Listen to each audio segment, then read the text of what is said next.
ബഹുമാനപ്പെട്ട ഈ യോഗത്തിന്റെ അധ്യക്ഷൻ അഡ്വക്കേറ്റ് അജയകുമാർ, വേദിയിലിരിക്കുന്ന ആദരണീയനായ MLA പാറശാലയുടെ വികസന നായകൻ സഖാവ് CK ഹരീന്ദ്രൻ അവർകൾ, അതുപോലെ തന്നെ ഇലക്ഷൻ കമ്മിറ്റിയുടെ നമ്മുടെ പാറശാല മണ്ഡലം കമ്മിറ്റിയുടെ സെക്രട്ടറി KP ഗോപകുമാർ, CPയുടെ ജില്ലാ എക്സിക്യൂട്ടീവ് അംഗം KS മധുസൂദനൻ നായർ, പാറശാല ഗ്രാമപഞ്ചായത്തിന്റെ പ്രസിഡന്റ് ശ്രീമതി മഞ്ജു സ്മിത, കേരള കോൺഗ്രസ് എമ്മിന്റെ രാജൻ, ജനതാദൾ എസിന്റെ മധു, അതുപോലെ തന്നെ മറ്റ് NCPയുടെ നേതാവ് പാറശാല വിജയൻ, നെല്ലിശ്ശേരി ബിനു അടക്കം വേദിയിലും സദസ്സിലും, തണുപ്രസാദ് അടക്കം വേദിയിലും സദസ്സിലും ഇരിക്കുന്ന പ്രിയപ്പെട്ട അമ്മമാരെ, സഹോദരിമാരെ, സുഹൃത്തുക്കളെ, സഖാക്കളെ, ജനാധിപത്യ വിശ്വാസികളെ, ആസന്നമായ 18ാമത് പാർലമെന്റ് തെരഞ്ഞെടുപ്പിൽ ഇടതുപക്ഷ ജനാധിപത്യ മുന്നണിയുടെ സ്ഥാനാർത്ഥിയായി തിരുവനന്തപുരം പാർലമെന്റ് മണ്ഡലത്തിൽ മത്സരിക്കുന്ന സഖാവ് പന്ന്യൻ രവീന്ദ്രനെ അരിവാൾ നെൽക്കതിരടയാളത്തിൽ വോട്ടുകൾ രേഖപ്പെടുത്തി വൻപിച്ച ഭൂരിപക്ഷത്തോടുകൂടി വിജയിപ്പിക്കണമെന്നും കഴിഞ്ഞ 15 വർഷക്കാലം തിരുവനന്തപുരം മണ്ഡലം നേരിട്ട വികസന മുരടിപ്പിന് പരിഹാരം കണ്ടെത്തണമെന്നും ആവശ്യപ്പെട്ടുകൊണ്ട് നിങ്ങളെ നേരിൽ കണ്ട് വോട്ടഭ്യർത്ഥിക്കുവാൻ ഏതാനും നിമിഷങ്ങൾ കഴിയുമ്പോൾ ഇന്ത്യൻ കമ്മ്യൂണിസ്റ്റ് പാർട്ടിയുടെ സമാദരണീയനായ സംസ്ഥാന സെക്രട്ടറി സഖാവ് ബിനോയ് വിശ്വം ഇവിടെ എത്തിച്ചേരുകയാണ്. ഒരു സ്വാഗത പ്രാസംഗികൻ എന്ന നിലയിൽ പരിമിതമായ സമയത്തിൽ ഏതാനും ചില കാര്യങ്ങൾ മാത്രം പറഞ്ഞുകൊണ്ട് ഞാൻ എന്റെ കർത്തവ്യത്തിലേക്ക് കടക്കാം. കഴിഞ്ഞ 15 വർഷക്കാലം തിരുവനന്തപുരത്തിനുണ്ടായ വികസന മുരടിപ്പ്, ആ വികസന മുരടിപ്പിന്റെ കഥ നമ്മൾ ബൂത്ത് കൺവെൻഷൻ മുതൽ ഇങ്ങോട്ട് പൊതുജനങ്ങളെ ആകെ ബോധ്യപ്പെടുത്തിക്കൊണ്ട് മുന്നോട്ട് പോവുകയാണ്. ഒരു മാധ്യമങ്ങളുടെയും ഒരു പ്രസംഗത്തിന്റെയും ആവശ്യമില്ലാതെ ജനങ്ങൾ ആ വികസന മുരടിപ്പിന്റെ കഥ ഏറെക്കുറെ തിരിച്ചറിഞ്ഞിട്ടുണ്ട്. 15 വർഷക്കാലങ്ങൾക്ക് മുമ്പ് കോൺഗ്രസിന്റെ പ്രതിനിധിയായി ശ്രീമാൻ ശശി തരൂരിനെ തിരുവനന്തപുരത്ത് അവതരിപ്പിക്കുമ്പോൾ കോൺഗ്രസ് പ്രധാനമായി, പ്രത്യേകിച്ച് അന്ന് ശശി തരൂർ പ്രധാനമായി പറഞ്ഞ 2 വികസനങ്ങൾ, ആ 2 വികസനങ്ങളും ഇന്ന് പാഴ്വാക്കായി മാറിയിരിക്കുകയാണ്. ഒന്ന് ഹൈക്കോടതി ബെഞ്ചാണ്, മറ്റൊന്ന് തിരുവനന്തപുരം നഗരത്തെ ബാഴ്സലോണ നഗരത്തിന് തുല്യമായ ട്വിൻ സിറ്റി പദ്ധതി, ഇരട്ട നഗരം പദ്ധതി നടപ്പിലാക്കുമെന്ന് പ്രഖ്യാപിച്ചതാണ്. ആ 2 വാഗ്ദാനങ്ങളും പാഴ്വാക്കായി എന്ന് മാത്രമല്ല, ഈ തിരുവനന്തപുരത്തിന്റെ മുഖച്ഛായ മാറ്റാൻ കഴിയുന്ന ഒരു വികസന പ്രവർത്തനവും കഴിഞ്ഞ 15 വർഷക്കാലം ശ്രീമാൻ ശശി തരൂരിന് തിരുവനന്തപുരത്തിന്റെ മണ്ണിൽ നടപ്പിലാക്കാൻ കഴിഞ്ഞിട്ടില്ല. ഇപ്പോ 4ാമതൊരു ഇലക്ഷൻ അഭിമുഖീകരിക്കാൻ നമ്മുടെ മുന്നിലേക്ക് വരുമ്പോൾ കോൺഗ്രസുകാർ വലിയ അവകാശവാദങ്ങളുമായി നമ്മുടെ മുന്നിലേക്ക് വരികയാണ്. കഴിഞ്ഞ ദിവസം ശശി തരൂരിന്റെ വികസനത്തിന്റെ വലിയ ബുക്ക് വീടുകളിലേക്ക് എത്തി. ഇനി അതിൽ കണ്ടുപിടിക്കാനുള്ളത്, പറഞ്ഞിട്ടുള്ള കാര്യങ്ങൾ പരിശോധിച്ചാൽ ആറ്റം ബോംബ് കണ്ടുപിടിച്ചത് ശശി തരൂരാണ്, കേരളം മഴയെറിഞ്ഞുണ്ടാക്കിയത് ശശി തരൂരാണ് എന്ന് മാത്രമേ ഇനി പറയാനുള്ളൂ. ബാക്കി മുഴുവൻ കാര്യങ്ങളും ഇനി കേരളം നിലനിൽക്കുന്നത് വരെ ശശി തരൂർ എന്ന് പറയുന്ന വ്യക്തിയുടെ പരിശ്രമത്തിന്റെ ഫലമാണ് എന്ന പൊള്ളയായ കപട പ്രചരണങ്ങളുടെ മാമാങ്കമാണ് ആ വികസന പുസ്തകത്തിൽ അടിച്ചു വച്ചിരിക്കുന്നത്. ഇതിന് കോൺഗ്രസിന് എങ്ങനെ സാധിക്കുന്നു എന്ന് ഞങ്ങൾക്ക് അത്ഭുതമുണ്ട്. കോൺഗ്രസ് എന്ന് പറയുന്ന ഒരു രാഷ്ട്രീയ പ്രസ്ഥാനം, നേരും നിറയും നന്മയും ഉണ്ടായിരുന്ന ഒരു രാഷ്ട്രീയ പ്രസ്ഥാനം, ഇത്രമാത്രം ജനങ്ങളുടെ മുമ്പിൽ കള്ളം പറഞ്ഞ് വോട്ട് പിടിക്കേണ്ട ഗതികേടിലേക്ക് തരം താഴുന്നു എന്ന യാഥാർത്ഥ്യത്തെ കുറിച്ച് ചിന്തിക്കുമ്പോൾ യഥാർത്ഥ കോൺഗ്രസുകാർക്കെങ്കിലും ലജ്ജ തോന്നേണ്ടതാണ്. ഇവിടെ ഇപ്പൊ കോൺഗ്രസിന്റെ വലിയ പ്രചാരകരായി നടക്കുന്ന ആളുകൾ പറയണം, കഴിഞ്ഞ 15 വർഷക്കാലം കോൺഗ്രസുകാരുടെയെങ്കിലും സുഖത്തിലോ ദുഃഖത്തിലോ ഈ MP യുടെ സാന്നിധ്യം തിരുവനന്തപുരത്തുണ്ടായിരുന്നോ? ഇല്ല.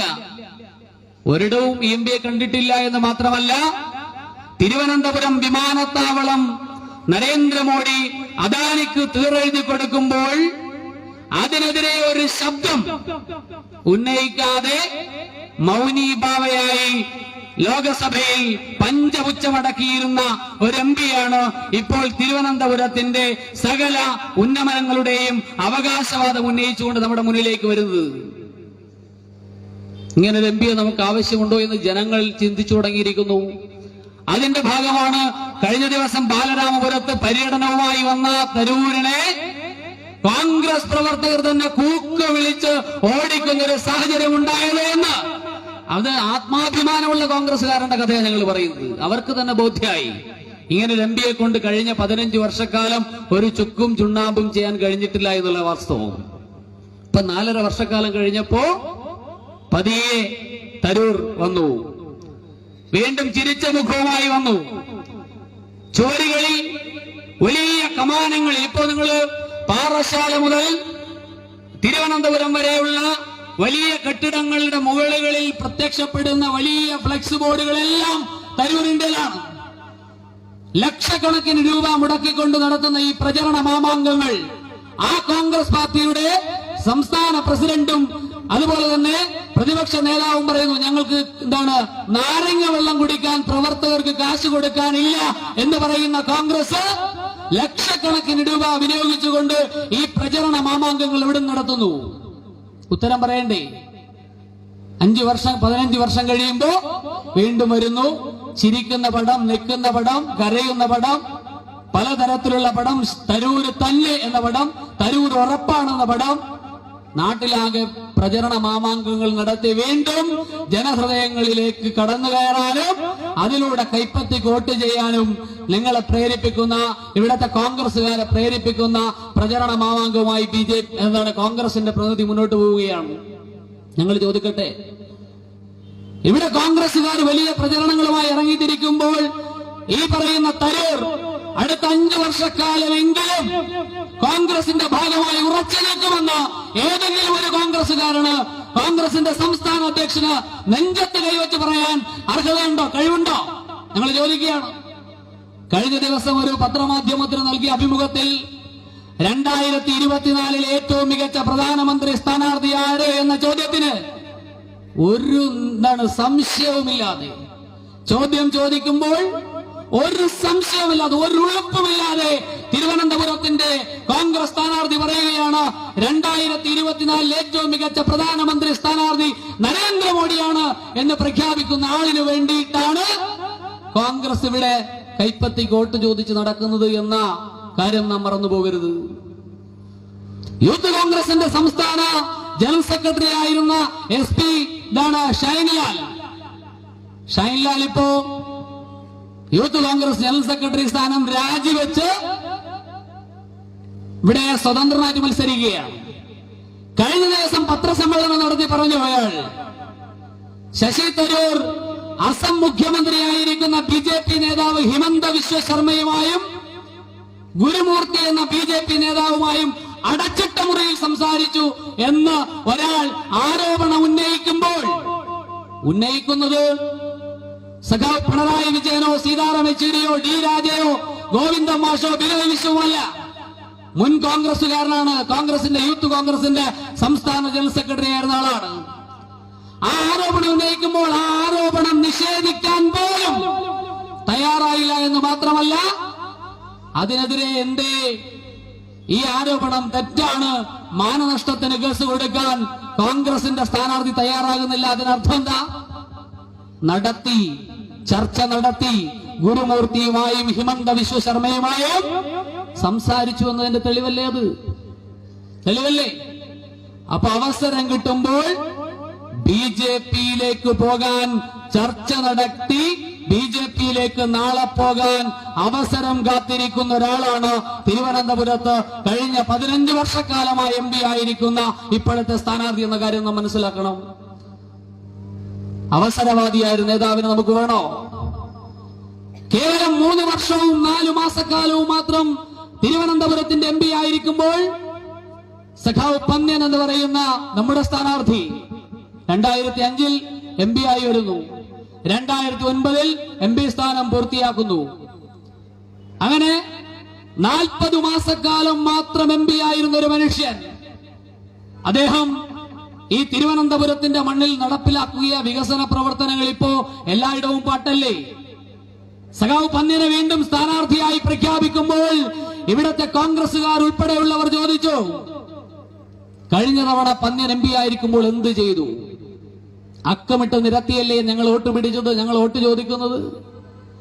തിരുവനന്തപുരത്തിന്റെ മുഖച്ഛായ മാറ്റിയ ഐസർ എന്ന് പറയുന്ന സ്ഥാപനം, ബ്രഹ്മോസ് എന്ന് പറയുന്ന സ്ഥാപനം, എന്തിനേറെ പറയുന്നു, തിരുവനന്തപുരം മെഡിക്കൽ കോളേജിൽ മോർച്ചറിയുടെ സമീപത്തായി ഒഴിഞ്ഞുകിടന്ന സ്ഥലത്ത് 200 കോടി രൂപ ചിലവിൽ സൂപ്പർ സ്പെഷ്യാലിറ്റി ബ്ലോക്ക് നിർമ്മിച്ച സഖാവ് പന്ന്യന് വെറും 3.5 വർഷക്കാലമേ അദ്ദേഹം MP ആയിരുന്നുള്ളൂ. കൊച്ചുവേളി റെയിൽവേ സ്റ്റേഷൻ, തിരുവനന്തപുരം വിമാനത്താവളത്തിന്റെ സെക്കൻഡ് ടെർമിനൽ, ഇങ്ങനെ തിരുവനന്തപുരത്തിന്റെ മുഖച്ഛായ മാറ്റിയ എത്ര വികസന പ്രവർത്തനങ്ങൾ സഖാവ് പന്ന്യന്റെ കാലത്ത് നടപ്പിലാക്കി നമുക്ക് പറയാൻ കഴിയും.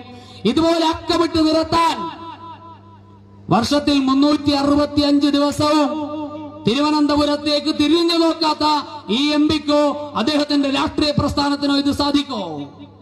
അത് മാത്രമാണോ? കഴിഞ്ഞ ദിവസം ഒരു കോൺഗ്രസുകാരൻ പാറശാലയിൽ സംസാരിക്കുന്നത് കേട്ടു. നമ്മുടെ 200 കോടി രൂപ ചിലവിൽ സഖാവ് പന്ന്യന്റെ കാലത്ത് തിരുവനന്തപുരത്ത് പണി കഴിപ്പിച്ച സൂപ്പർ സ്പെഷ്യാലിറ്റി ബ്ലോക്ക് നിർമ്മിച്ചത് ശശി തരൂരാണത്രേ. എടോ, 2007 പണി കഴിപ്പിച്ച സൂപ്പർ സ്പെഷ്യാലിറ്റി ബ്ലോക്ക് 2009 MP ആയ മനുഷ്യൻ ആരാ? ശശി തരൂര്. എങ്ങനെയാ ഫണ്ട് അനുവദിക്കണം? ഞങ്ങൾക്ക് മനസ്സിലാവണില്ല. അതാ ഞാൻ നേരത്തെ ആദ്യം പറഞ്ഞത്, അദ്ദേഹത്തിന്റെ വികസന പത്രികയിൽ ഇനി ഞാനാണ് കേരളത്തെ മഴുവെറിഞ്ഞ് നിർമ്മിച്ചത് എന്ന് മാത്രമേ പറയാനുള്ളൂ, ബാക്കിയെല്ലാം തരൂര് പറഞ്ഞിട്ടുണ്ട്. അപ്പൊ യാഥാർത്ഥ്യബോധത്തോടെ ജനങ്ങളെ തിരിച്ചറിഞ്ഞ് മുന്നോട്ട് പോയ MP ആയിരുന്നു ശ്രീമാൻ പന്ന്യൻ രവീന്ദ്രൻ. തീർന്നില്ല. ഒരു പാറശാലക്കാരൻ എന്ന നിലയിൽ നമുക്ക് അഭിമാനത്തോടെ പറയാൻ കഴിയുന്ന ഒരുപാട് കാര്യങ്ങൾ സഖാവ് പന്ന്യൻ ചെയ്തിട്ടുണ്ട്. പാറശാലയിൽ ആദ്യമായൊരു സബ് ട്രഷറി സ്ഥാപിക്കുന്നത്, ഇന്നും നിങ്ങൾ ആ ട്രഷറിയുടെ മുമ്പിലേക്ക് പോയാൽ ആ സബ് ട്രഷറി സ്ഥാപിക്കുന്ന സഖാവ് പന്ന്യൻ രവീന്ദ്രൻ MP ആയിരിക്കുന്ന കാലത്താണ്.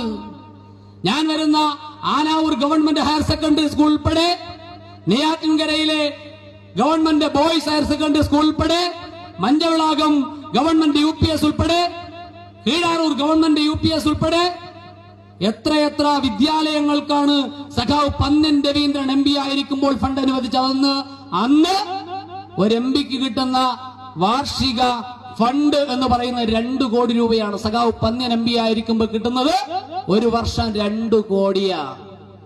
ഈ 2 കോടി വെച്ച് ഇത്രയേറെ വികസന പ്രവർത്തനങ്ങൾ ചെയ്ത MP ഇപ്പൊ കിട്ടുന്ന എത്രയെന്നറിയോ? 7 കോടിയാണ്.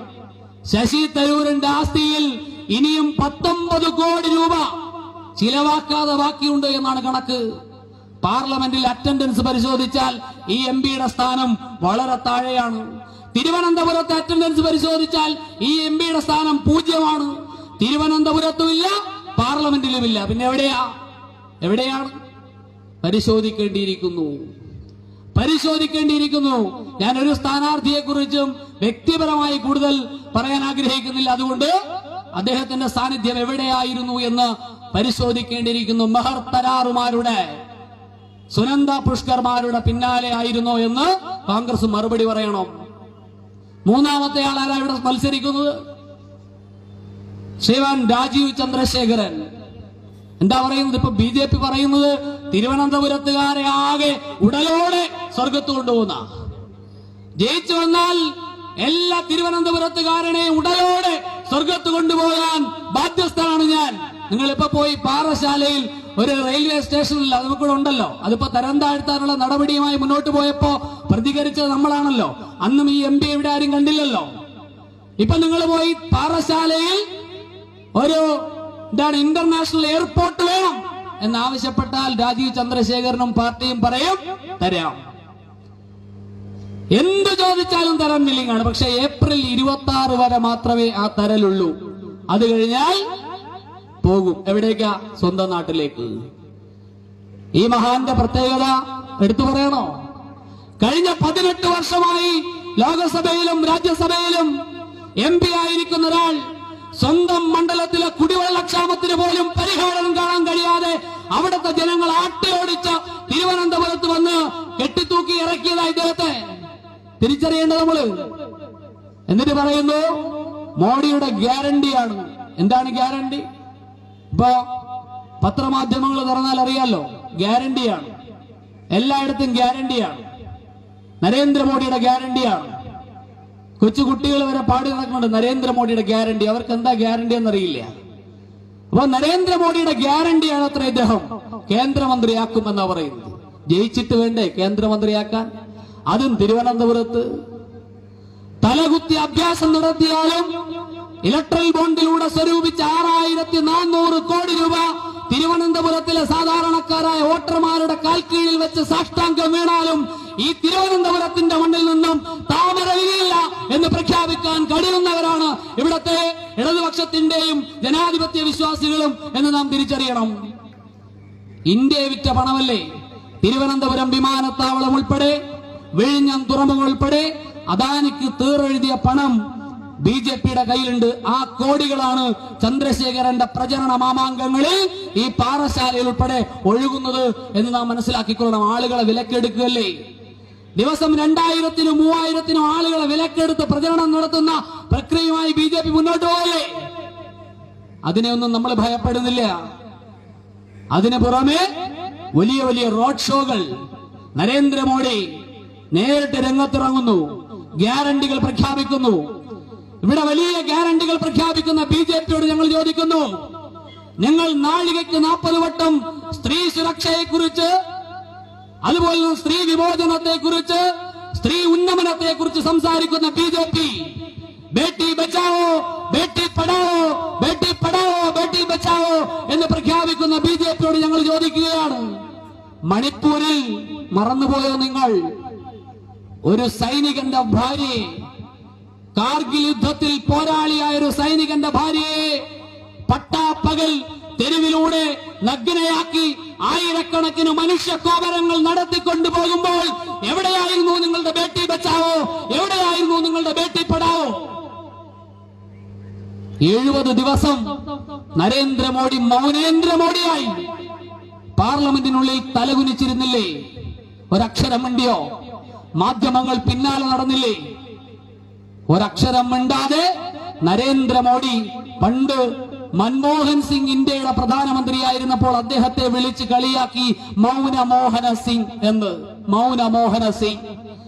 ആ മൗനമോഹന സിംഗിന്റെ പിൻഗാമിയായി മൗനേന്ദ്രമോദിയായി നരേന്ദ്രമോദി 70 ദിവസം പാർലമെന്റിൽ അടയിരുന്നില്ലേ?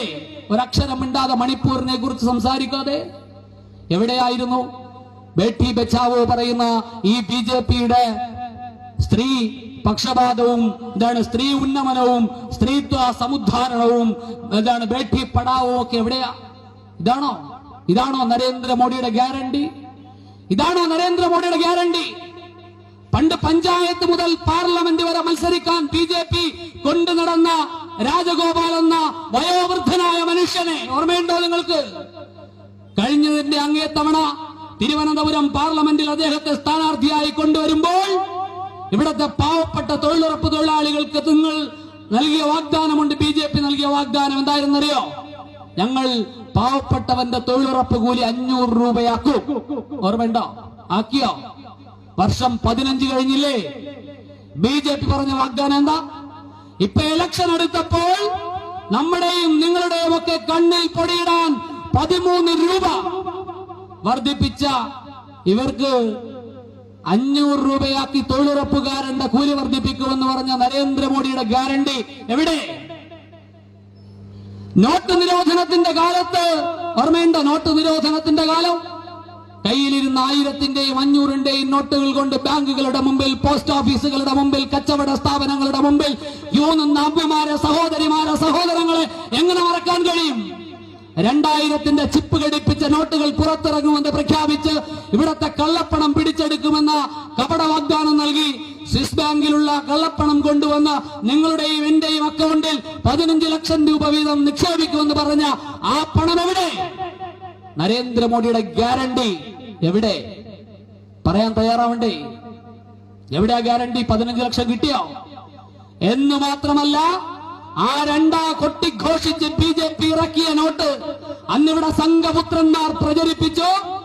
200 അടി 200 മീറ്റർ താഴ്ചയിൽ ഈ 2000ന്റെ നോട്ട് കുഴിച്ചിട്ടാലും അതിൽ ചിപ്പുള്ളത് കൊണ്ട് കണ്ടുപിടിക്കാൻ പറ്റുമെന്ന. ഇപ്പൊ ആ നോട്ട് അവിടെ ഇപ്പൊ 4 ആളിന്റെ തോളിലേറി അവൻ യാത്ര ചെയ്യുകയാണ്. എവിടേക്ക്? അത് മൃതിയടഞ്ഞു ആ 2000ന്റെ നോട്ട്. ഇപ്പൊ ആരുടെയെങ്കിലും കയ്യിൽ 2000ന്റെ നോട്ടുണ്ടോ? പണ്ട് ചരിത്രത്തിൽ ഫിറോസ് ഷാ തുഗ്ലക്കിന്റെ ഭരണപരിഷ്കാരം പോലെ നരേന്ദ്രമോദി കൊട്ടിഘോഷിച്ചു കൊണ്ടുവന്ന ആ നോട്ട് നിരോധനം അമ്പെ പാളിപ്പോയില്ലേ? നരേന്ദ്രമോദിയുടെ ഗ്യാരണ്ടി എന്തായി എന്ന് മാത്രമല്ല, ഇപ്പോ അന്ന് നോട്ട് നിരോധനത്തിന്റെ കാലത്ത് ഇന്ന് വയനാട് മത്സരിക്കുന്ന BJPയുടെ സംസ്ഥാന അധ്യക്ഷൻ K. സുരേന്ദ്രൻ, ഇപ്പോ സുൽത്താൻ ബത്തേരിയെ ഗണപതി വട്ടം ആക്കാൻ നടക്കുന്ന, അബ്ദുള്ള കുട്ടിയെ ഗണപതി കുട്ടിയാക്കാൻ നടക്കുന്ന നമ്മുടെ K. സുരേന്ദ്രൻ അന്ന് മാധ്യമത്തിൽ ഒരു അഭിമുഖത്തിൽ പറഞ്ഞത് 50 രൂപയ്ക്ക് പെട്രോൾ തരുമെന്നാണ്. എവിടെയാ പെട്രോൾ? 50 രൂപയുടെ പെട്രോൾ 110 രൂപയാക്കി. ഇലക്ഷൻ വന്നപ്പോൾ 2 രൂപ കുറച്ച് നമ്മളെ പറ്റിക്കുന്നതാണോ നരേന്ദ്രമോദിയുടെ ഗ്യാരണ്ടി? 15 വർഷക്കാലങ്ങൾക്ക് മുമ്പ് 10 വർഷക്കാലങ്ങൾക്ക് മുമ്പ് കേവലം 400 രൂപയായിരുന്ന പാചകവാതകത്തിന്റെ വില. ഗ്യാസ് എല്ലാവർക്കും തന്നു, സൗജന്യ ഗ്യാസ് എന്നാ പറഞ്ഞതല്ലേ? വിറവെല്ലാവരും ഉപേക്ഷിച്ച്, വിറകടുപ്പുകൾ ഉപേക്ഷിച്ച് എല്ലാവരും പാചകവാതകത്തിന്റെ പിന്നാലെ പോയി. ഇപ്പൊ വിറക് പുകയുന്ന അടുപ്പുകൾ അമ്മമാരുടെ വീടുകളിൽ ഇല്ലാതായി. പാചകവാതകത്തിന് ഇപ്പോഴേ എത്രയാവല്ല? 400 രൂപയായിരുന്ന പാചകവാതകം 1100 രൂപയാക്കി. ഇലക്ഷൻ വന്നപ്പോൾ 100 രൂപ കുറച്ച് നമ്മളെ പറ്റിക്കുന്നതാണോ നരേന്ദ്രമോദിയുടെ ഗ്യാരണ്ടി? BJP പറയണ്ടേ? ഇതാണോ നരേന്ദ്രമോദിയുടെ ഗ്യാരണ്ടി? ഈ നാടിനെ മുച്ചൂടും മുടിച്ച ഒരു ഭരണം, ജാതിയും മതവും വർഗവും വർണ്ണവും പറഞ്ഞ് ഈ നാടിനെ ആകെ മുച്ചൂടും മുടിക്കുന്ന ഒരു ഭരണ സംവിധാനത്തിന്റെ വക്താവായിട്ടാണ് ശ്രീമാൻ രാജീവ് ചന്ദ്രശേഖരൻ ഇവിടെ മത്സരിക്കുന്നത്. ഈ കൊള്ളരുതായ്മകൾക്കെതിരെ, വർഗീയതയ്ക്കെതിരെ ശബ്ദമുയർത്തേണ്ടുന്ന കോൺഗ്രസിന്റെ അവസ്ഥ എന്താണെന്നറിയോ? എന്താ അവസ്ഥ? ഞാൻ നേരത്തെ പറഞ്ഞല്ലോ തരൂരിനെ കുറിച്ച്. BJP നേതാക്കളുമായി സന്ധി സംഭാഷണം നടത്തി BJPയിലേക്ക് പോകാൻ നിൽക്കുന്നു എന്ന ആരോപണത്തിനും മറുപടി പോലും പറയാൻ കഴിയാത്ത അശക്തനായ ഒരാൾ, കോൺഗ്രസുകാർ പോലും സ്വീകരണ കേന്ദ്രങ്ങളിൽ ആട്ടിയോടിക്കുന്ന ഒരാളായി അദ്ദേഹം മാറുന്നു. കോൺഗ്രസിന്റെ സമാദരണീയനായ നേതാവായിരുന്ന സഖാവ് ഇതാണ് ശ്രീ K. കരുണാകരന്റെ മകൾ. ഇപ്പൊ എവിടെയാ പറ? K. കരുണാകരൻ എന്ന് പറയുന്ന യശശരീരനായ മനുഷ്യൻ മതേതരത്വത്തിന്റെ ചിഹ്നമായി കൊണ്ടു നടന്ന മുരളി മന്ദിരമെന്ന തൃശൂരിലെ അദ്ദേഹത്തിന്റെ വീട് ഇപ്പൊ സംഘികൾ നിരങ്ങുകയാണ്. അറിയോ? RSSകാരൻ നിരങ്ങുകയാണ് മുരളി മന്ദിരത്തിൽ. സാക്ഷാൽ K. കരുണാകരന്റെ മകളെ പോലും BJPയിലേക്ക് പോകാതെ തടഞ്ഞു നിർത്താൻ കഴിയാത്ത ഒരു രാഷ്ട്രീയ പ്രസ്ഥാനം. സ്വന്തം വോട്ട് മുരളീധരൻ കൊണ്ടുവന്ന് വീട്ടിലെ വോട്ട് BJPക്ക് വിറ്റിട്ട് തൃശൂർ വോട്ട് കണ്ടാ നടക്കുകയാണ് K. മുരളീധരൻ. അറിയോ? വീട്ടിലെ വോട്ട് BJPക്ക് കൊടുത്തു, എന്നിട്ട് നാട്ടിൽ വോട്ട് തണ്ടി നടക്കുകയാണ് K. മുരളീധരൻ. നാണമുണ്ടോ ഈ കോൺഗ്രസിന്? വേറെ ആളുണ്ട്, പലതവണ 5 നയാ പൈസ ഇല്ല, ഖജനാവ് കാലിയാണ് എന്ന് 2 വാക്ക് മാത്രം നാവിലെപ്പോഴും ഉരിയാടുന്ന ഒരു മുഖ്യമന്ത്രി ഉണ്ടായിരുന്നു കേരളത്തിൽ, AK ആന്റണി. സാക്ഷാൽ AK ആന്റണി. അദ്ദേഹത്തിന്റെ മകൻ ഇപ്പൊ എവിടെയാ? അനിൽ ആന്റണി. പത്തനംതിട്ടയിൽ BJPയുടെ സ്ഥാനാർത്ഥിയാണ് അല്ലേ? ഇനി ആരാ പോകാനുള്ളത്? തിരുവനന്തപുരത്ത് തമ്പാനൂർ സതീഷ് ഉൾപ്പെടെ, പത്മിനി ദിവാകരൻ ഉൾപ്പെടെ, മഹേശ്വരൻ നായർ ഉൾപ്പെടെ എത്ര KPCCയുടെയും DCCയുടെയും നേതാക്കന്മാർ BJPയിലേക്ക് പോയി. പ്രിയമുള്ളവരെ, കോടികൾ കണ്ടാൽ കണ്ണു മഞ്ഞളിക്കുന്ന നട്ടെല്ലിന്റെ സ്ഥാനത്ത് വാഴപ്പിണ്ട് ഘടിപ്പിച്ച ഈ കോൺഗ്രസിനെ കുടിച്ച വെള്ളത്തിൽ വിശ്വസിക്കാൻ കഴിയില്ലെന്ന് നാൾക്കുനാൾ അവർ തെളിയിച്ചുകൊണ്ടിരിക്കുകയാണ്. അപ്പോഴാണ് ലാളിത്യത്തിന്റെ പ്രതീകമായ, തൊട്ടതെല്ലാം പൊന്നാക്കി മാറ്റിയ, ഏതാൾക്കൂട്ടത്തിനിടയിലും പേര് വിളിച്ച് അഭിസംബോധന ചെയ്യാൻ കരുത്തുള്ള, ഒരു ഗൂഗിൾ മാപ്പിന്റെയും സഹായമില്ലാതെ തിരുവനന്തപുരം മണ്ഡലത്തിന്റെ മുഴുവൻ മേഖലകളിലും എത്തിച്ചേരാൻ അറിയാവുന്ന 4 പതിറ്റാണ്ട് കാലമായി തിരുവനന്തപുരത്തിന്റെ മണ്ണിൽ രാഷ്ട്രീയ സാമൂഹ്യ മേഖലകളിൽ നിറസാന്നിധ്യമായ പൊതുപ്രവർത്തന രംഗത്ത് കറകളഞ്ഞ രാഷ്ട്രീയ വ്യക്തിത്വം സഖാവ് പന്ന്യൻ നമ്മുടെ സ്ഥാനാർത്ഥിയായി വരുന്നു. കാണുമ്പോ വലിയ സൗന്ദര്യമൊന്നുമില്ല. പാറമടകളിലും വയലേലകളിലും പണിയെടുക്കുന്ന കർഷകനും കർഷക തൊഴിലാളിക്കും വേണ്ടി എണ്ണമറ്റ സമര പോരാട്ടങ്ങളിൽ അദ്ദേഹം ഉയർത്തിപ്പിടിച്ച ചെങ്കൊടിയുമായി കോടികളുടെ തിളക്കമില്ലാതെ 2 സഹസ്ര കോടീശ്വരന്മാർക്കെതിരെ അദ്ദേഹം പോരാട്ടത്തിന്റെ പുതിയൊരു മുഖം തുറന്ന് നിങ്ങളിൽ ഒരുവനായി നിങ്ങളുടെ ഇടയിലേക്ക് വരുമ്പോൾ അദ്ദേഹത്തെ ഹൃദയത്തിൽ ഏറ്റെടുക്കാൻ, നെഞ്ചോട് ചേർത്ത് പിടിക്കാൻ, കേരളത്തിന്റെ ആവശ്യങ്ങൾ പാർലമെന്റിൽ ഉന്നയിക്കാൻ കരുത്തുള്ളൊരു നേതാവിനെ പാർലമെന്റിൽ അയക്കേണ്ടത് കാലഘട്ടത്തിന്റെ ആവശ്യമാണ് എന്ന തിരിച്ചറിവ് എനിക്കും നിങ്ങൾക്കും ഇവിടത്തെ ജനാധിപത്യ വിശ്വാസികൾക്കും സത്യസന്ധരായ ഇനിയെങ്കിലും കോൺഗ്രസിന്റെ യഥാർത്ഥ കോൺഗ്രസിന്റെ അംശം ചോർന്നു പോയിട്ടില്ലാത്ത ആളുകൾക്കും ഇത് തിരിച്ചറിയാൻ കഴിയണം.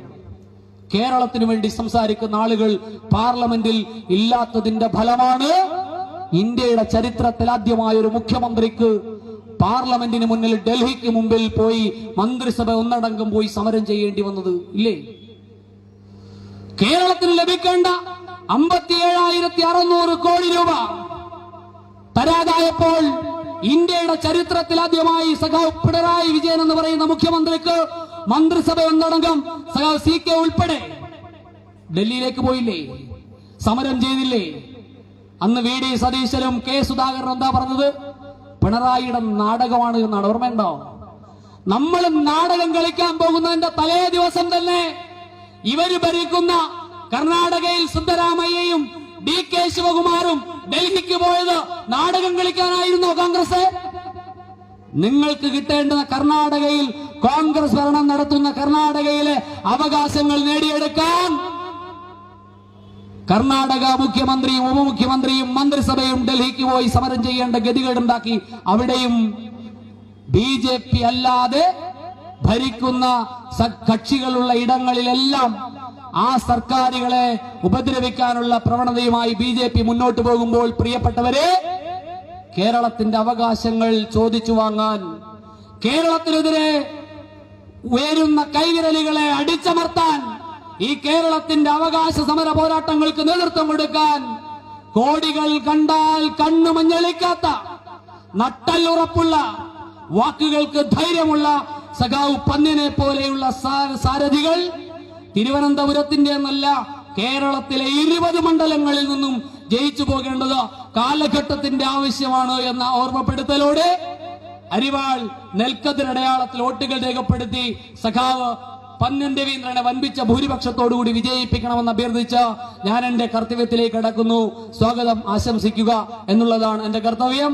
ആദ്യമായി സ്വാഗതം പറയേണ്ടത് ഈ യോഗത്തിന് അധ്യക്ഷ പദം അലങ്കരിക്കുന്ന കമ്മ്യൂണിസ്റ്റ് പാർട്ടി ഓഫ് ഇന്ത്യ മാർക്സിസ്റ്റിന്റെ പാറശാല ഏരിയ കമ്മിറ്റിയുടെ സെക്രട്ടറി, ഇതിന്റെ സംഘാടകൻ, പ്രധാന സംഘാടകരിൽ ഒരാളായ സഖാവ് അഡ്വക്കേറ്റ് അജയ്കുമാറിനാണ്. അദ്ദേഹത്തെ ഹൃദയത്തിന്റെ ഭാഷയിൽ ഈ വേദിയിലേക്ക് സഹർഷം സ്വാഗതം ചെയ്യുന്നു. അടുത്തതായി സ്വാഗതം പറയേണ്ടത് പാറശാലയുടെ മുഖച്ഛായ മാറ്റിയ MLA, കഴിഞ്ഞ 10 വർഷക്കാലമായി എണ്ണിയാലൊടുങ്ങാത്ത വികസന പ്രവർത്തനങ്ങളായി റോഡും തോടും നാടും പാറശാലയുടെ ഓരോ തരിമണ്ണും വികസനത്തിന് ആവശ്യമാണ്, വികസനം ആവശ്യപ്പെടുന്നു എന്ന് മനസ്സിലാക്കി മുക്കിലും മൂലയിലും വികസനം എത്തിച്ച പാറശാലയുടെ സമാദരണീയനായ വികസന നായകൻ MLA സഖാവ് CK ഹരീന്ദ്രനെ ഈ വേദിയിലേക്ക് ഹൃദയത്തിന്റെ ഭാഷയിൽ സ്വാഗതം ചെയ്യുന്നു. അതുപോലെ തന്നെ സ്വാഗതം ആശംസിക്കേണ്ടത് CPIയുടെ ജില്ലാ സെക്രട്ടറി സഖാവ് മാങ്കോട് രാധാകൃഷ്ണൻ ഇവിടെ എത്തിച്ചേർന്നിട്ടുണ്ട്. സഖാവിനെ പരിചയപ്പെടുത്തേണ്ട കാര്യമില്ല. പലതവണ MLA ആയി നെടുമങ്ങാടിന്റെ മുഖച്ഛായ മാറ്റിയ MLA ആണ് സഖാവ് മാങ്കോട് രാധാകൃഷ്ണൻ. ഇപ്പോൾ CPIയുടെ ജില്ലാ സെക്രട്ടറി ആയിരിക്കുന്ന സഖാവിനെ ഹൃദയത്തിന്റെ ഭാഷയിൽ ഈ വേദിയിലേക്ക് സഹർഷം സ്വാഗതം ചെയ്യുന്നു. അതുപോലെ തന്നെ ഈ വേദിയിൽ ഇരിക്കുന്ന പാറശാല ഗ്രാമപഞ്ചായത്തിന്റെ പ്രസിഡന്റ് സഖാവ് മഞ്ജു സ്മിത, മഞ്ജു സ്മിതയെ പരിചയപ്പെടുത്തേണ്ട കാര്യമില്ല. നിങ്ങളിൽ ഒരുവളായ സഖാവ് മഞ്ജു സ്മിതയെ ഹൃദയത്തിന്റെ ഭാഷയിൽ ഈ വേദിയിലേക്ക് സഹർഷം സ്വാഗതം ചെയ്യുന്നു.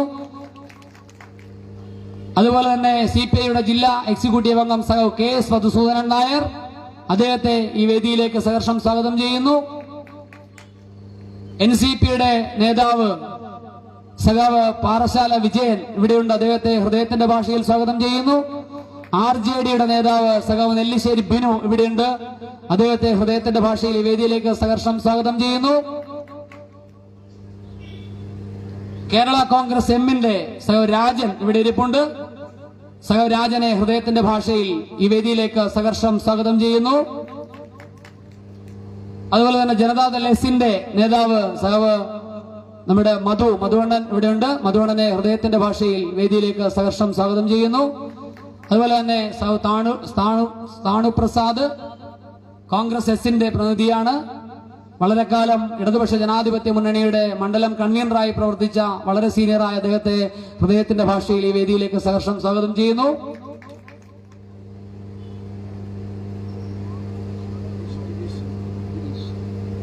അതുപോലെ തന്നെ ഗിരീഷ് ജനാധിപത്യ കേരള കോൺഗ്രസിന്റെ നേതാവ് കൂടിയായ റോബിൻ പ്ലാവിള, അതുപോലെ തന്നെ ഗ്രാമപഞ്ചായത്തിന്റെ മുൻ പ്രസിഡന്റ് പൗതിയാമള മേഖലയുടെ ചെയർമാൻ കൂടിയായ സഖാവ് Suresh, Aneesh Antony, N Raghavan Nadar, G Sreedharan, C Sundaresan Nair അടക്കം വേദിയിലും സദസ്സിലുമുള്ള മുഴുവൻ ജനാധിപത്യ വിശ്വാസികളെയും അമ്മമാരെയും സുഹൃത്തുക്കളെയും സഹോദരങ്ങളെയും ഒറ്റവാക്കിൽ സ്വാഗതം ചെയ്തുകൊണ്ട് ഞാൻ നിർത്തുന്നു. നന്ദി, നമസ്കാരം.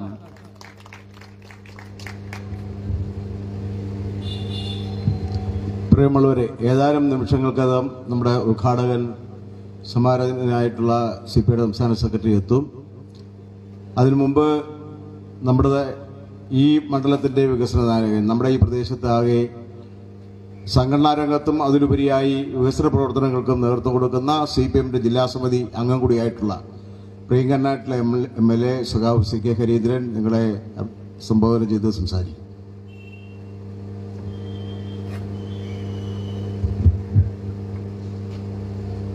പ്രിയ സഖാക്കളെ, ഈ യോഗം ഉദ്ഘാടനം ചെയ്ത് CPIയുടെ സംസ്ഥാന സെക്രട്ടറി ബിനോയ് വിശ്വം നിങ്ങളോട് സംസാരിക്കാൻ പോവുകയാണ്. വേദിയിലും ഇടതുപക്ഷ ജനാധിപത്യ മുന്നണിയുടെ നേതാക്കളുണ്ട്. ഞാനൊരു സ്ഥിരം ഈ മണ്ഡലത്തിലെ പ്രസംഗകനാണെന്ന് നിങ്ങൾക്കറിയാം. വലിയ പ്രഭാഷണമില്ലെങ്കിലും കാര്യങ്ങൾ പരമാവധി നാടിൻ്റെയും സാധാരണ ജനങ്ങളുടെയും ജീവിതാഭിവൃദ്ധിയുമായി ബന്ധപ്പെട്ട് വിവിധ വികസന പ്രവർത്തനങ്ങളുടെ ചടങ്ങുകളിൽ പങ്കെടുക്കുന്നൊരു പൊതുപ്രവർത്തകനാണ്, MLAയുമാണ്.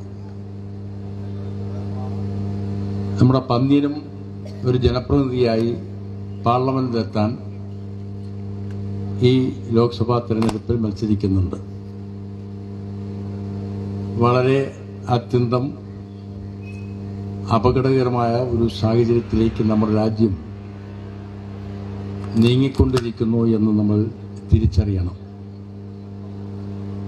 ഒരു തെരഞ്ഞെടുപ്പിൽ ഉയർന്നു വരുന്ന രാഷ്ട്രീയ പ്രശ്നങ്ങൾ സാധാരണഗതിയിൽ ഉണ്ടാവാറുണ്ട്. ആ തെരഞ്ഞെടുപ്പിന്റെ രാഷ്ട്രീയം തെരഞ്ഞെടുപ്പ് വരെ ചർച്ച ചെയ്യും. തെരഞ്ഞെടുപ്പ് റിസൾട്ട് വന്നാൽ ആ രാഷ്ട്രീയം അവസാനിക്കും. അതാണ് കഴിഞ്ഞ 17 ലോക്സഭാ തെരഞ്ഞെടുപ്പുകളുടെയും ചരിത്രം പരിശോധിച്ചാൽ നമുക്ക് അറിയാവുന്നത്.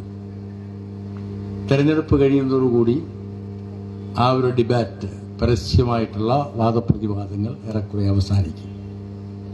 പിന്നെ അധികാരത്തിൽ വരുന്നവരുടെ ഭരണരംഗത്തെ അവരുടെ മികവും കഴിവും പ്രകടിപ്പിക്കാനുള്ള അവസരമാണ് സാധാരണ തെരഞ്ഞെടുപ്പുകളും തെരഞ്ഞെടുപ്പിന് ശേഷമുള്ള സാഹചര്യങ്ങളും. പക്ഷെ ഈ തെരഞ്ഞെടുപ്പ് അങ്ങനെ തെരഞ്ഞെടുപ്പിൽ മാത്രം ചർച്ച ചെയ്യപ്പെടുന്ന ഒരു വിഷയമല്ല നമ്മൾ ചർച്ച ചെയ്യുന്നത്. നാം ജീവിക്കുന്ന ഇന്ത്യ എന്ന ഈ വിശാലമായ രാജ്യം ഏതു വഴിക്കാണ് നീങ്ങേണ്ടത്? നാം ഇന്ന് ജീവിക്കുന്നത് പോലെ ജീവിക്കാൻ കഴിയുന്ന ഒരു പരിസ്ഥിതി രാജ്യത്തുണ്ടാവുമോ? എല്ലാവർക്കും ഒന്നുപോലെ ജീവിക്കാൻ കഴിയുന്ന ഒരു സാഹചര്യം നമ്മുടെ രാജ്യത്തുണ്ടാവുമോ?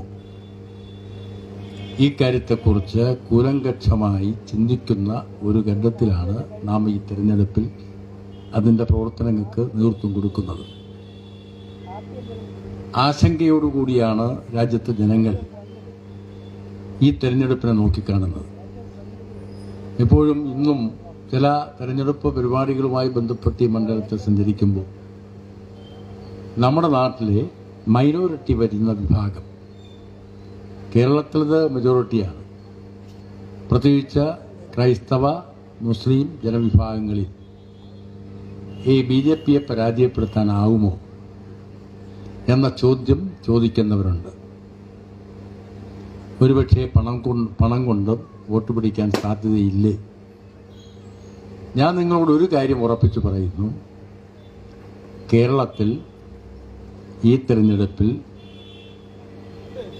20 മണ്ഡലമുള്ളതിൽ 15-ലേറെ സീറ്റുകൾ ഇടതുപക്ഷ ജനാധിപത്യ മുന്നണി ജയിച്ചു വരുമെന്ന കാര്യത്തിൽ തർക്കം വേണ്ട. നിങ്ങൾക്ക്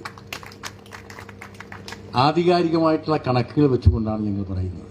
ഈ ചാനലുകൾ നടത്തുന്ന പ്രീ സർവേ റിപ്പോർട്ടും ആ റിപ്പോർട്ട് പഠിച്ചിട്ടല്ല പറയുന്നത്. ഈ നാട്ടിൻ്റെ ജനങ്ങളുടെ മനസ്സതാണ്. അപ്പോൾ ചോദിക്കും തിരുവനന്തപുരം ഞാൻ പറയുന്നു, തിരുവനന്തപുരം പന്ന്യൻ ജയിക്കും. നിങ്ങൾക്ക് സംശയം വേണ്ട. ഈ പാർലമെന്റ് മണ്ഡലത്തിന്റെ സ്ഥിതിവിവര കണക്കുകളും ഇന്നിപ്പോൾ നടത്തുന്ന പ്രചരണങ്ങളുമാണ്. എന്തിനേറെ പാറശാല ഇന്നത്തെ ഈ പഞ്ചായത്തിൽ മാത്രം ഒതുങ്ങി നിന്നുകൊണ്ട് നമ്മൾ നടത്തിയ ഒരു പ്രചാരവേലയുടെ ഭാഗമായി വന്നെത്തിയവരാണ് നിങ്ങൾ. ഒരു പഞ്ചായത്ത് തെരഞ്ഞെടുപ്പ് യോഗമാണ്. നിങ്ങൾ നോക്കൂ, എന്തേ കോൺഗ്രസിന് സംഘടിപ്പിക്കാൻ കഴിയാത്തത്? എന്തേ BJPക്ക് സംഘടിപ്പിക്കാൻ കഴിയാത്തത്? വലിയ തോതിൽ ജനങ്ങൾക്ക് ഈ ആശങ്കയുണ്ട്, ജയിക്കുമോ എന്ന ആശങ്കയുണ്ട്, സംശയമുണ്ട്. ആ സംശയം ദൂരീകരിക്കണം, നമുക്ക് ജയിക്കാനാവും. അതാണ് ഈ മണ്ഡലത്തിലെ പാർലമെന്റ് മണ്ഡലത്തിലെ ജനങ്ങളുടെ മനസ്സ്. കാരണമുണ്ട്. അതാണ് നിങ്ങൾ അറിയേണ്ടത്. കഴിഞ്ഞ 7 വർഷക്കാലമായി ഈ സംസ്ഥാനം ഭരിക്കുന്ന ഇടതുപക്ഷ ജനാധിപത്യ മുന്നണി ഗവൺമെന്റ് ഇന്ത്യയിലെ മറ്റിതര സംസ്ഥാനങ്ങൾ നടത്തിയ പ്രവർത്തനങ്ങളിൽ നിന്ന് വ്യത്യസ്തമായിട്ടുള്ളൊരു കാഴ്ചപ്പാട് പുലർത്തിക്കൊണ്ടാണ് വികസന പ്രവർത്തനം നടത്തിയത്. തെരഞ്ഞെടുപ്പ് സ്വാഭാവികമായും വികസനവുമായി ബന്ധപ്പെട്ട രാഷ്ട്രീയം ചർച്ച ചെയ്യും. ബിനോയ് വന്നെന്ന് തോന്നുന്നു.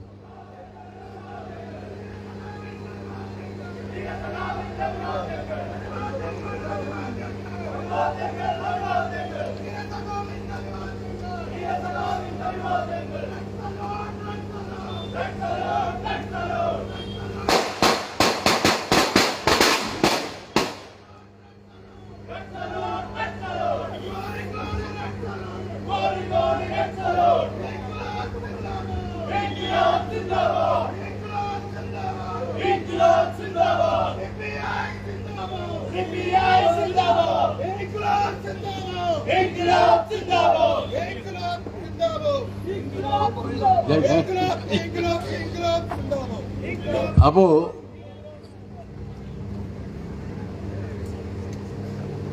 ഇന്ത്യയിലെ ഇതര സംസ്ഥാനങ്ങൾ വെച്ച് കേരളം വ്യത്യസ്തമായ ഒരു വികസന നയം സ്വീകരിച്ച ഗവൺമെന്റാണ്. അതുകൊണ്ട് തന്നെ കേരളത്തിൽ സാധാരണ ജനങ്ങൾ ഇടതുപക്ഷ ജനാധിപത്യ മുന്നണിയോട് ആഭിമുഖ്യം പ്രകടിപ്പിക്കുന്നുണ്ട്.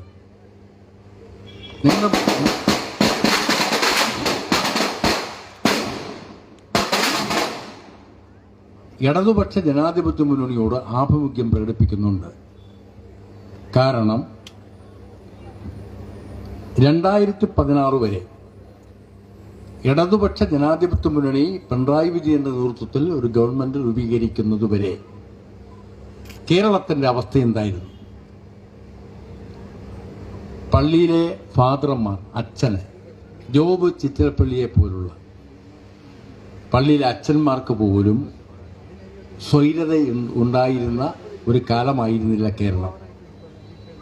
പള്ളിയിലെ ഫാദർമാരെ ലോഹയിട്ട് പരിപാവനമായി ഈ നാട്ടിൽ ആത്മീയ വിശ്വാസങ്ങൾക്ക് നേതൃത്വം കൊടുക്കുന്ന ഫാദറന്മാർക്ക് പോലും, അച്ഛന്മാർ എന്ന് നമ്മൾ പറയുന്ന അവർക്ക് പോലും രക്ഷയുണ്ടായിരുന്നില്ല, സ്വൈരതയുണ്ടായിരുന്നില്ല. വെള്ളരിപ്രാവുകളെ പോലെ ഈ നാട്ടിൽ സമാധാന പ്രവർത്തനവും ആത്മീയ പ്രവർത്തനവും നടത്തുന്ന കന്യാസ്ത്രീകൾക്ക് രക്ഷയുണ്ടായിരുന്നില്ല. പിന്നെ ആർക്കാണ് രക്ഷയുണ്ടാവുക? ഈ സംസ്ഥാനത്തിൽ ആഭ്യന്തര രംഗം അഥവാ പോലീസ് രംഗം, ക്രമസമാധാന നില തകർച്ചയിൽ നിന്ന് തകർച്ചയിലേക്ക് പോയി എന്ന് മാത്രമല്ല, ഈ കേരളം അരാജകത്വത്തിന്റെ നാടായി ഈ സംസ്ഥാനം മാറി. കലാപങ്ങളും വർഗീയ കലാപങ്ങളും പിടിച്ചുപറി സംഘവും ആളുകളെ വേട്ടയാടുന്ന സംഘത്തിനും ഒരു താവളമൊരുക്കുന്ന ഒരു സംസ്ഥാനമായി കേരളം മാറി. 2016 ശേഷം കേരളത്തിൽ ക്രമസമാധാന നിലയുടെ കാര്യം നിങ്ങൾ പരിശോധിച്ചു നോക്കൂ. വി.ഡി. സതീശനെ പോലുള്ള ആളുകൾ, പ്രതിപക്ഷം, മറ്റു പലരും കേരളത്തിൽ റെക്കോർഡ് ചെയ്യപ്പെടുന്ന, പോലീസിൽ ക്രൈം കേസുകൾ റെക്കോർഡ് ചെയ്യപ്പെടുന്ന കണക്കുകൾ വെച്ചുകൊണ്ടാണ് ഇവിടെ സംസാരിക്കുന്നത്. ഒരുപാട് ക്രൈം റെക്കോർഡ് പരിശോധിക്കുമ്പോൾ ഒരുപാട് പെറ്റീഷൻ വരുന്നു. പക്ഷേ ഇന്ത്യയിലെ ഉത്തരേന്ത്യൻ സംസ്ഥാനങ്ങൾ നിങ്ങൾ മനസ്സിലാക്കണം, കുട്ടിയെ ബലാത്സംഗം ചെയ്തു കൊന്നാൽ, സ്ത്രീകളെ നഗ്നമായി ബലാത്സംഗത്തിന് വിധേയമാക്കിയാൽ, ഈ നാടിൽ അഴിഞ്ഞാടിയാൽ, ആ നാടിൽ അഴിഞ്ഞാടിയാൽ പെറ്റീഷൻ കൊടുക്കാൻ പോലുമുള്ള ധൈര്യം കാണിക്കുന്നില്ല സംസ്ഥാനങ്ങളിലെ സാധാരണക്കാർ. കേരളത്തിൽ ഒരു അതിർതർക്കമുണ്ടായാൽ ഒന്ന് തുറച്ചു നോക്കിയാൽ പോലീസ് സ്റ്റേഷനിൽ പെറ്റീഷൻ കൊടുക്കാനുള്ള ധൈര്യം കേരളത്തിലെ ജനങ്ങൾക്കുണ്ട്. അതുകൊണ്ട് തന്നെ ഇഷ്ടം പോലെ പെറ്റി കേസുകൾ പോലീസിൽ വരുന്നുണ്ട്. അതുകൊണ്ട് പെറ്റീഷന്റെ കണക്ക് വെച്ചുകൊണ്ട്, കേരളത്തിലെ ക്രൈം റെക്കോർഡ് ബ്യൂറോയുടെ കണക്കുകൾ വെച്ചുകൊണ്ട് പലരും പറയുന്നുണ്ട്. എങ്കിൽ പോലും ഈ സംസ്ഥാനത്തിൽ കൊലപാതകം, നാട്ടിൽ അക്രമം നടക്കും സാധാരണഗതിയിൽ ഏതു സമൂഹത്തിലും. ആ അക്രമം അമർച്ച ചെയ്യാൻ ഉത്തരവാദിത്വമുള്ള ഒരു ഗവൺമെന്റ് കേരളത്തിലുണ്ട് എന്ന് വ്യക്തമാക്കാൻ കഴിഞ്ഞതാണ് 2016 മുതൽ 2024 വരെ. ഇതാണ് കേരളത്തിന്റെ സ്ഥിതി. എന്തുകൊണ്ടാണ് വിദേശ ടൂറിസ്റ്റുകൾ കേരളത്തിലേക്ക് വരുന്നത്? ലോകത്തിന്റെ ടൂറിസം ഭൂപടത്തിൽ 50ാമത് സ്ഥാനമാണ് കേരളം. അതുകൊണ്ട് വിദേശികൾ ടൂറിസ്റ്റ് കേന്ദ്രങ്ങളിലേക്ക് വന്നാൽ കേരളത്താണ് നിങ്ങൾ തിരഞ്ഞെടുക്കേണ്ടത് എന്ന ടൂറിസ്റ്റ് മാപ്പിൽ 50ാമത് സ്ഥാനമായി കേരളത്തെ അടയാളപ്പെടുത്തിയത് മറ്റൊന്നും കൊണ്ടല്ല, സ്വതന്ത്രമായി സമാധാനപൂർവ്വം ഈ സംസ്ഥാനത്തിൽ വന്നിറങ്ങി 4, 5, 10 ദിവസം താമസിച്ച സ്വതന്ത്രമായി തിരിച്ചു പോകാം സ്വന്തം നാട്ടിൽ എന്ന ധൈര്യമുണ്ടായിട്ടാണ്. അത് കേരളത്തിന് അത് ലഭിച്ചത് പിടിപ്പുള്ള ഒരു ഗവൺമെന്റ് ഉണ്ടായിട്ടാണ്. ഈ നാടിനെ, ഈ സംസ്ഥാനത്തെ ക്രമസമാധാന നില തകരാതിരിക്കാൻ ഉജ്ജ്വലമായ നേതൃത്വം കൊടുക്കാൻ ഒരു ഗവൺമെന്റ് ഉണ്ട്, കേരളത്തിലൊരു നാഥനുണ്ട്, കേരളത്തിലൊരു ഗവൺമെന്റ് ഉണ്ട് എന്ന് ഈ 7 വർഷക്കാലം കൊണ്ട് തെളിയിച്ചത് കൊണ്ടാണ്. ഇന്ത്യയിലെ മറ്റു സംസ്ഥാനങ്ങളിൽ വല്ല രക്ഷയുണ്ടോ? യോഗി ആദിത്യനാഥ് തട്ടടുമില്ല, താന്ത്രിക വിദ്യ പഠിച്ച് നടക്കുന്ന, ഊണുനൂലിട്ട് നടക്കുന്ന യോഗി ആദിത്യനാഥ് ഭരിക്കുന്ന സംസ്ഥാനമാണ് UP. ഇന്ത്യയിലെ ഏറ്റവും വലിയ സംസ്ഥാനം, ഏറ്റവും കൂടുതൽ പാർലമെന്റ് മെമ്പർമാരെ കൊണ്ടുവരുന്ന സംസ്ഥാനം UP.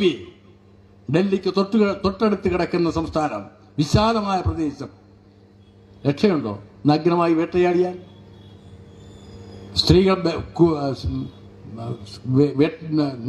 നഗ്നമായി ആക്രമിച്ചാൽ, ബലാത്സംഗം ചെയ്താൽ ചോദിക്കാനും പറയാനും ആളുകളുണ്ടോ? കൊച്ചു കുട്ടികളെ കൊല ചെയ്യുന്നില്ലേ? ചോദിക്കാനും പറയാനും ആളുണ്ടോ ഇന്ത്യയിൽ? BJP ഭരിക്കുന്ന സംസ്ഥാനങ്ങളിൽ ഒരു നാട്ടിലെ ജനങ്ങൾ ആഗ്രഹിക്കുന്നത് സമാധാനത്തോടെ വീട്ടിൽ അന്തിയുറങ്ങണമെന്നാണ്. അതല്ലേ? സമാധാനത്തോടെ ഒന്നും കഴിച്ചില്ലെങ്കിലും എന്റെ വീട്ടിൽ അന്തി ഉറങ്ങണം, കൊച്ചു കുട്ടികളുമായി ഒരു കട്ടിലിൽ കിടന്നുറങ്ങണം, ഒരു പായൽ കിടന്നുറങ്ങണം, സമാധാനത്തോടെ. ആരും എന്നെ ആക്രമിക്കപ്പെടില്ല എന്ന് ഉറപ്പുവരുത്താൻ കഴിയുന്ന സമാധാനപരമായ ഒരു അന്തരീക്ഷം ഈ നാട്ടിൽ ഉണ്ടാവണം. ആരാണ് ആഗ്രഹിക്കാത്തത്? കേരളത്തിൽ അത് പരിപാലിക്കാൻ കേരളത്തിലെ ഗവൺമെന്റ് ഉണ്ടായിരുന്നു. അതാണ് ഈ സംസ്ഥാനത്തിന്റെ പ്രത്യേകത. വിശാലമായി നെഞ്ചു വിരിച്ചു നടക്കാൻ കേരളത്തിൽ എല്ലാവർക്കും സ്വാതന്ത്ര്യമുള്ള ഒരു സംസ്ഥാനമായി കേരളത്തെ മാറ്റി. ആർക്കു നേരെയും ആക്രമിക്കപ്പെടില്ല. കുറ്റവാളികളെ അമർ ചെയ്യാനുള്ള കെൽപ്പ കേരളത്തിലെ പോലീസിനുണ്ട്, ആഭ്യന്തര വകുപ്പിനുണ്ട്, കേരളത്തിലെ ഗവൺമെന്റ് ഉണ്ടെന്ന് വ്യക്തമാക്കി. ഞാൻ ഒന്നൊന്നായി പറയുന്നില്ല, ഓരോ സംഭവങ്ങളെ കുറിച്ച് ഒരുപാട് പറയാനുണ്ട്. ഇതാണ് കേരളം. ഇന്ത്യക്ക് വ്യത്യസ്തമാണ്, ഇന്ത്യയിൽ നിന്ന് വ്യത്യസ്തമാണ്. ഇത്രയും സന്തോഷകരമായി ജീവിക്കുന്ന ഒരു സംസ്ഥാനം കേരളത്തിൽ, ഇന്ത്യയിൽ വേറെ ഏതെങ്കിലും സംസ്ഥാനമുണ്ടോ? നമുക്ക് സങ്കടമില്ലെന്നല്ല, കഴിച്ചാലും മനസമാധാനത്തോടെ സന്തോഷത്തോടെ ജീവിക്കാൻ കഴിയും. ഹാപ്പിനെസിന്റെ നാടാണ്, സന്തോഷത്തിന്റെ നാടാണ് എന്ന് പറയാൻ കഴിയുന്ന കേരളമല്ലാതെ ഇന്ത്യയിൽ ഏത് സംസ്ഥാനമുണ്ട്? അതാണ് കേരളത്തിന്റെ പ്രത്യേകത. ഞാൻ വികസനത്തിന്റെ കാര്യം, ഞാൻ ചെയ്ത കാര്യം പറയില്ല. ഞാനിപ്പോഴും പാറശാല ആശുപത്രി കയറിയിട്ട് വന്നതാണ്. 40 കോടി രൂപയുടെ പ്രവൃത്തിയാണ് നടക്കുന്നത്. ഓണത്തിന് നിങ്ങൾക്ക് തരാൻ പറ്റും ആശുപത്രി, പാറശാല ആശുപത്രി തരാൻ പറ്റും. സുരേഷ് ഗോപി പറയും പോലെ ഞാനിങ്ങ് എടുക്കുകയല്ല, നിങ്ങൾക്ക് തരാൻ പോവുകയാണ്. മനസ്സിലായില്ലേ? തരാൻ പോവുകയാണ്. സുരേഷ് ഗോപിയൊക്കെ പറയുന്നത് ഇപ്പോ ഇവിടെയും രാജീവ് ചന്ദ്രശേഖരൻ പറയുന്നത് തിരുവനന്തപുരത്ത് ഞാൻ ഇങ്ങ് എടുക്കുകയാണ്. അപ്പുറത്ത് സുരേഷ് ഗോപി തൃശ്ശൂരിനെ ഇങ്ങ് എടുക്കുകയാണ്. നമുക്ക് എടുക്കാനൊന്നും വയ്യ, നിങ്ങൾക്ക് തരാൻ പോവുകയാണ്. കേരളത്തിലെ ഗവൺമെന്റ് എടുക്കുകയല്ല, തരാൻ പോവുകയാണ്. ഒന്നൊന്നായി. ആശുപത്രി മാത്രമല്ല, നല്ല റോഡുകൾ. നല്ല റോഡ് വേണമെന്ന് പറയാൻ കാര്യം എന്താ? ഏറ്റവും കൂടുതൽ അസുഖം വരണത് എന്തുകൊണ്ടെന്ന് അറിയാമോ? സ്ത്രീകൾക്ക് പ്രത്യേകിച്ച്. എന്താണെന്ന് അറിയാമോ? തിരമാലകളുടെ പുറത്ത് വണ്ടി ഓടിച്ചു പോയാൽ എങ്ങനെയിരിക്കും? തിരമാല കണ്ടിട്ടില്ലേ? തിരമാല എങ്ങനെയാണ്? അതിന്റെ മീതെ വണ്ടി ഓടിച്ചാൽ എങ്ങനെയിരിക്കും? നട്ടല് കുഴപ്പമാവില്ലേ? സ്ത്രീകൾക്കാണ് ഏറ്റവും കൂടുതൽ, പുരുഷന്മാരെക്കാൾ. നട്ടല് കുഴപ്പമാവില്ലേ? അസുഖം വരുന്നത് നിങ്ങൾ ഏറ്റവും കൂടുതൽ അസുഖം എവിടെയാണ്? സ്ത്രീകൾക്ക് ഏറ്റവും കൂടുതൽ അസുഖം എവിടെയാണ്? നട്ടലിന്റെ പ്രശ്നം തന്നെയല്ലോ, ഇല്ലേ? അല്ലേ? സ്ത്രീകൾക്ക്, പുരുഷന്മാർക്കും ഉണ്ട്, സ്ത്രീകൾക്ക്. കാര്യം ഈ തിരമാലകളുടെ പുറത്ത് വണ്ടി ഓടിച്ചു പോകുന്ന അതുപോലെ നമ്മുടെ നാട്ടിലെ റോഡുകളുടെ മീതെ വണ്ടി ഓടിച്ചു പോകുന്നത് ഇങ്ങനെയാണ്. അസുഖം എങ്ങനെ വരാതിരിക്കും? ഇപ്പൊ നോക്കൂ റോഡുകൾ, നിങ്ങൾ എവിടെ വേണോ യാത്ര ചെയ്തോ, നട്ടലിന് വലിയ കേടുണ്ടാവില്ല. വണ്ടികളിൽ നല്ല ഷാക്കപ്ചർ ഇല്ലെങ്കിൽ വണ്ടി ഓടിയാൽ സുഖമാവില്ല. ഇപ്പോ നല്ല റോഡുകളിലൂടെ നിങ്ങൾക്ക് സഞ്ചരിക്കാം. അതുവഴി നമുക്ക് ദീർഘായുസ് കിട്ടുകയാണ്. അപ്പോ നമ്മുടെ ദീർഘായുസ് കൂട്ടാനാണ് നല്ല റോഡെന്ന് പറയുന്നത്. മനസ്സിലായി? ആയുസ് കൂട്ടാൻ, നല്ല ആരോഗ്യം കിട്ടും. മറിച്ച് ഉമ്മൻചാണ്ടിയുടെ ഗവൺമെന്റ് ആയിരുന്നെങ്കിൽ എന്തായിരിക്കും? അന്ന് നമ്മൾ സഞ്ചരിച്ചത് എങ്ങനെ? ഈ തിരമാലകളുടെ പുറത്ത് വണ്ടി ഓടിക്കുന്നത് പോലെയാണ്. പ്രസവം റോഡിൽ വെച്ചാണ്. എന്താ കാര്യം? ഇത് 1 കിലോമീറ്റർ ഓടുമ്പോൾ ആശുപത്രി പോകണ്ട, പ്രസവം വണ്ടിയിൽ തന്നെ നടക്കും. ഇപ്പൊ ആശുപത്രിയിൽ വന്ന് പ്രസവം നടത്തി പോകാൻ കഴിയുന്ന സ്ഥിതിയിലേക്ക് റോഡുകൾ മാറ്റി. അപൂർവം ഒരുപക്ഷെ പാറശാല മണ്ഡലത്തിൽ 30 കിലോമീറ്റർ ഒഴിച്ചാൽ ബാക്കി 300-ലേറെ വരുന്ന റോഡുകളും BMBC റോഡുകളായി. അതാണ് പ്രത്യേകത. 30 കിലോമീറ്റർ ഇനി BMBC ഉള്ളൂ. അപ്പൊ ഈ ഗവൺമെന്റ് വന്നപ്പോ ആദ്യം ചെയ്തത് ഈ നാട്ടിലെ ജനങ്ങൾക്ക് സന്തോഷമായി ജീവിക്കണം, സന്തോഷമായി യാത്ര ചെയ്യണം. സ്കൂളുകൾ, പാവപ്പെട്ട കുട്ടികൾക്ക് പഠിക്കാൻ കഴിയുന്ന നല്ല സ്കൂളുകൾ നമുക്കും വേണ്ടേ? CBSE സിലബസിന്റെയും അതുപോലെ വലിയ മൾട്ടി ആശുപത്രികളിലൊക്കെ പോയി ചികിത്സയും വിദ്യാഭ്യാസവും ചെയ്യാൻ നമുക്ക് കഴിയുമോ? പാവപ്പെട്ടവർക്ക് അവർക്കും കിട്ടണം. മറ്റു സ്കൂളുകളിൽ കിട്ടുന്ന ആധുനിക വിദ്യാഭ്യാസ സേവനം ഗവൺമെന്റ് സ്കൂളുകളിൽ കിട്ടണമെന്ന് കേരളത്തിലെ ഗവൺമെന്റ് തീരുമാനിച്ചു. അതിന്റെ മാറ്റമാണ് സ്കൂളുകളിൽ കാണുന്നത്. മനസ്സിലായില്ലേ? വെറുതെയല്ല. നിക്ഷേപം അവിടെയാണ്. കേരളത്തിലെ ഗവൺമെന്റ്, മോഡി ഗവൺമെന്റ് പണക്കാരന് വേണ്ടി നിക്ഷേപം നടത്തുമ്പോൾ, ഖജനാവ് തുറന്നിടുമ്പോൾ, കേരളത്തിൽ പിണറായി സർക്കാർ തുറന്നിട്ടത് നല്ല സ്കൂളുകൾക്ക് വേണ്ടി, നല്ല ആശുപത്രിക്ക് വേണ്ടി, നല്ല റോഡിന് വേണ്ടി, ഈ നാട്ടിലെ പാവപ്പെട്ടവൻ അനുഭവിക്കാൻ പറ്റിയ അവസരം ഒരുക്കി കൊടുക്കലാണ്. ഞാൻ ദീർഘമായി കിടക്കുന്നില്ല, ഒരുപാട് പറയാറുണ്ട്, അതൊക്കെ പിന്നീട് പറയാം. പാർലമെന്റ് ഇലക്ഷൻ ആയതുകൊണ്ട് അതിന്റെ രാഷ്ട്രീയമാണ് ഏറ്റവും പ്രധാനമായും നമ്മുടെ മുന്നിലുള്ളത്. അതാണ് ഞാൻ തുടക്കത്തിൽ പറഞ്ഞത്. ഇന്ത്യ ഈ ലോക്സഭാ തെരഞ്ഞെടുപ്പ് കഴിയുമ്പോൾ ഇന്ത്യയായി നിൽക്കണോ വേണ്ടേ ഈ രാജ്യത്തെ എല്ലാ ജാതി മതസ്ഥർക്കും ഒന്നുപോലെ ജീവിക്കാൻ കഴിയുന്ന സാമൂഹ്യ സാഹചര്യം ഉണ്ടാകുമോ ഇല്ലേ എന്ന് നിർണ്ണയിക്കാൻ പറ്റിയ ഒരു പോകുന്ന ഒരു തെരഞ്ഞെടുപ്പാണ് ഈ തെരഞ്ഞെടുപ്പ്. ഈ തെരഞ്ഞെടുപ്പിൽ നരേന്ദ്രമോദി കണക്കൊക്കെ പറയുന്നുണ്ട് 390, 400, 410. എത്ര പറഞ്ഞാലും നിങ്ങളോട് ഞാൻ പറയുന്നു, ഇന്ത്യയിൽ ദുർബലമാണ് ചില വിഷയങ്ങളിലെങ്കിലും ഇന്ത്യ മുന്നണി ചില രാഷ്ട്രീയ നിലപാടുകളിൽ ഞങ്ങൾക്ക് അഭിപ്രായ വ്യത്യാസമുണ്ട്. ആ അഭിപ്രായ വ്യത്യാസം തുറന്നു പറഞ്ഞുകൊണ്ട് തന്നെ കേരളത്തിൽ നിന്ന് 20 എംപിമാരെയും ഇടതുപക്ഷത്തിന്റെ പ്രതിനിധിയായി പാർലമെന്റിൽ എത്തിച്ചാൽ ഇന്ത്യയിൽ നരേന്ദ്രമോദിയുടെ ഗവൺമെന്റ് അധികാരത്തിൽ വരാനുള്ള സാധ്യത ഇന്ത്യൻ രാഷ്ട്രീയത്തിൽ ഇന്ന് കാണുന്നില്ല. ദുർബലമാണെങ്കിലും ഇന്ത്യ മുന്നണിയെ ബിജെപിക്കെതിരായിട്ടുള്ള പോരാട്ടത്തിൽ അണിനിരത്താൻ ഒരു നിർണായക ശക്തിയായി ഇടതുപക്ഷം ഇടപെടുമെന്ന കാര്യത്തിൽ തർക്കമില്ല. അതിൽ ആ നിർണായക നേതൃത്വമായി മാറാൻ, ശബ്ദമായി മാറാൻ കേരളത്തിലെ ഇടതുപക്ഷത്തിന് കഴിയും. അതിനുവേണ്ടിയാണ് ഇടതുപക്ഷത്തെ, അല്ല ഞങ്ങൾ പ്രധാനമന്ത്രിയാവാൻ വേണ്ടി മത്സരിക്കുന്ന പാർട്ടിയൊന്നുമല്ല ഇടതുപക്ഷ പാർട്ടി. അതിനുള്ള സ്വാധീനമൊന്നും നമുക്കില്ല. പക്ഷേ ഇന്ത്യയിൽ ബിജെപി വരണോ വേണ്ടേ എന്ന് നിർണയിക്കാൻ, നിശ്ചയദാർഢ്യത്തോടുകൂടി നിർണയിക്കാൻ, ചാഞ്ചാടിക്കൊണ്ടല്ല, ശശി തരൂരിനെ പോലെ അത് കിട്ടുമെങ്കിൽ അത്, ഇത് കിട്ടുമെങ്കിൽ ഇത് എന്നല്ല, നിശ്ചയദാർഢ്യത്തോടുകൂടി ഇന്ത്യയിൽ ബിജെപിക്കെതിരായി മതേതര ഇന്ത്യയെ കാത്തുസൂക്ഷിക്കാൻ ഇന്ത്യ മുന്നണിക്ക് ഭൂരിപക്ഷം ലഭിക്കുമെങ്കിൽ ആ ഭൂരിപക്ഷം ലഭിക്കുന്ന ഇന്ത്യ മുന്നണിക്ക് ശക്തിയായ പിന്തുണ നൽകാൻ ഇടതുപക്ഷ ജനാധിപത്യ മുന്നണി കേരളത്തിൽ നിന്ന് 20 എംപിമാരും ജയിച്ചു പോയാൽ നമുക്ക് നിർണ്ണയിക്കാനാവും. അന്ന് പറ്റിയ തലയിൽ കേരളത്തിലെ 20 എംപിമാരെയും ജയിപ്പിച്ചയക്കണമെന്നാണ് കേരളത്തിലെ ഇടതുപക്ഷ പ്രസ്ഥാനം ഈ കേരളത്തിലെ ജനങ്ങളോട് ആവശ്യപ്പെടുന്നത്. അതിന്റെ ഭാഗമായി തിരുവനന്തപുരം പാർലമെന്റ് മണ്ഡലത്തിലും ഇടതുപക്ഷ മുന്നണിയുടെ സ്ഥാനാർത്ഥിയായ പന്ന്യനെ ജയിപ്പിക്കണം. അവിടെ പോയി ആടൂല്ല, പകിട്ടിലും പത്രാസിലും വീടില്ല, ഭ്രമിക്കില്ല, പണത്തിന്റെ ഭ്രമമുണ്ടാവില്ല. കാരണം അദ്ദേഹം ഉയർത്തിക്കൊണ്ടുവരുന്ന രാഷ്ട്രീയം തൊഴിലാളി വർഗത്തിന്റെ രാഷ്ട്രീയമാണ്, അധ്വാനിക്കുന്ന ജനവിഭാഗത്തിന്റെ രാഷ്ട്രീയമാണ്, കമ്മ്യൂണിസ്റ്റ് രാഷ്ട്രീയമാണ്. നിശ്ചയദാർഢ്യത്തോടുകൂടി നാടിനെ നയിക്കാൻ കഴിയുന്ന ആളാണ് പന്ന്യൻ രവീന്ദ്രൻ. അദ്ദേഹം പ്രതിദാനം ചെയ്യുന്ന പ്രത്യയശാസ്ത്രം ഈ നാടിന്റെ മോചനത്തിന് വേണ്ടിയുള്ള പ്രത്യയശാസ്ത്രമാണ്, മാറ്റത്തിന്റെ പ്രത്യയശാസ്ത്രമാണ്, കമ്മ്യൂണിസ്റ്റ് പാർട്ടിയുടെ പ്രത്യയശാസ്ത്രമാണ്, തൊഴിലാളി വർഗത്തിന്റെ പ്രത്യയശാസ്ത്രമാണ്. അതുകൊണ്ട് ആടില്ല, ചാഞ്ചാടില്ല, ഭ്രമിക്കില്ല. അതാണ് നിങ്ങൾക്ക് നൽകാൻ ഉറപ്പ്. നിശ്ചയമായും പന്ന്യനെ നമുക്ക് ജയിപ്പിച്ചയക്കണം, വലിയ ഭൂരിപക്ഷത്തോടു കൂടി ജയിപ്പിച്ചയക്കണം എന്ന കാര്യം നിങ്ങളോട് അഭ്യർത്ഥിച്ചുകൊണ്ട്, അരിവാളും നിൽക്കതിലുമാണ് അദ്ദേഹത്തിന്റെ ചിഹ്നം. നിങ്ങളുടെ വോട്ട് രേഖപ്പെടുത്തണം, വോട്ട് ചെയ്യിപ്പിക്കണം. കാണുന്നവരോടെല്ലാം പറയണം, നിങ്ങൾ പറയാതിരിക്കേണ്ട വർത്തമാനം പറയണം, സ്നേഹിതരോട് പറയണം, കുടുംബക്കാരോട് പറയണം, നമ്മുടെ വീടുകളിൽ പറയണം. വീടുകളിൽ പറയാതിരിക്കേണ്ട വീടുകളിലും പോയി ഭർത്താവിനോട് പറയണം, ഭാര്യയോട് പറയണം, മക്കളോട് പറയണം. അങ്ങനെ ഈ ചുറ്റുപാടുമുള്ളവരോടും പറയണം. പറഞ്ഞ പന്ന്യൻ രവീന്ദ്രനെ വലിയ ഭൂരിപക്ഷത്തോടു കൂടി ജയിപ്പിക്കാൻ നിങ്ങൾക്കാവട്ടെ എന്ന് ആഗ്രഹിച്ചുകൊണ്ട്, അതിന് അഭ്യർത്ഥിച്ചുകൊണ്ട് ഞാൻ എന്റെ വാക്കുകൾ നിർത്തുന്നു. അഭിവാദ്യങ്ങൾ.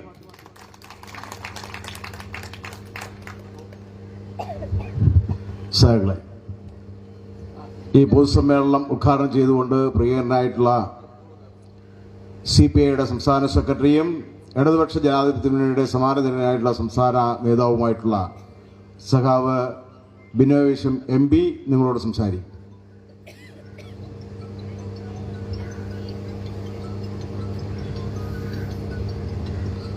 പ്രിയപ്പെട്ട സഹോദരിമാരെ, സഹോദരന്മാരെ, പ്രിയമുള്ള സഖാക്കളെ, ബഹുമാനപ്പെട്ട നാട്ടുകാരെ, സഖാവ് ഹരീന്ദ്രൻ നിങ്ങൾക്കെന്ന പോലെ തന്നെ എനിക്കും പ്രിയപ്പെട്ട സഖാവാണ്. എത്ര കൊല്ലമായി എന്ന് എനിക്ക് ഓർമ്മയില്ല, ഒരുപാട് കൊല്ലമായി ആ സ്നേഹബന്ധമുണ്ട്. ഇനിയും ഏറെക്കാലം തുടരും ആ സ്നേഹബന്ധം.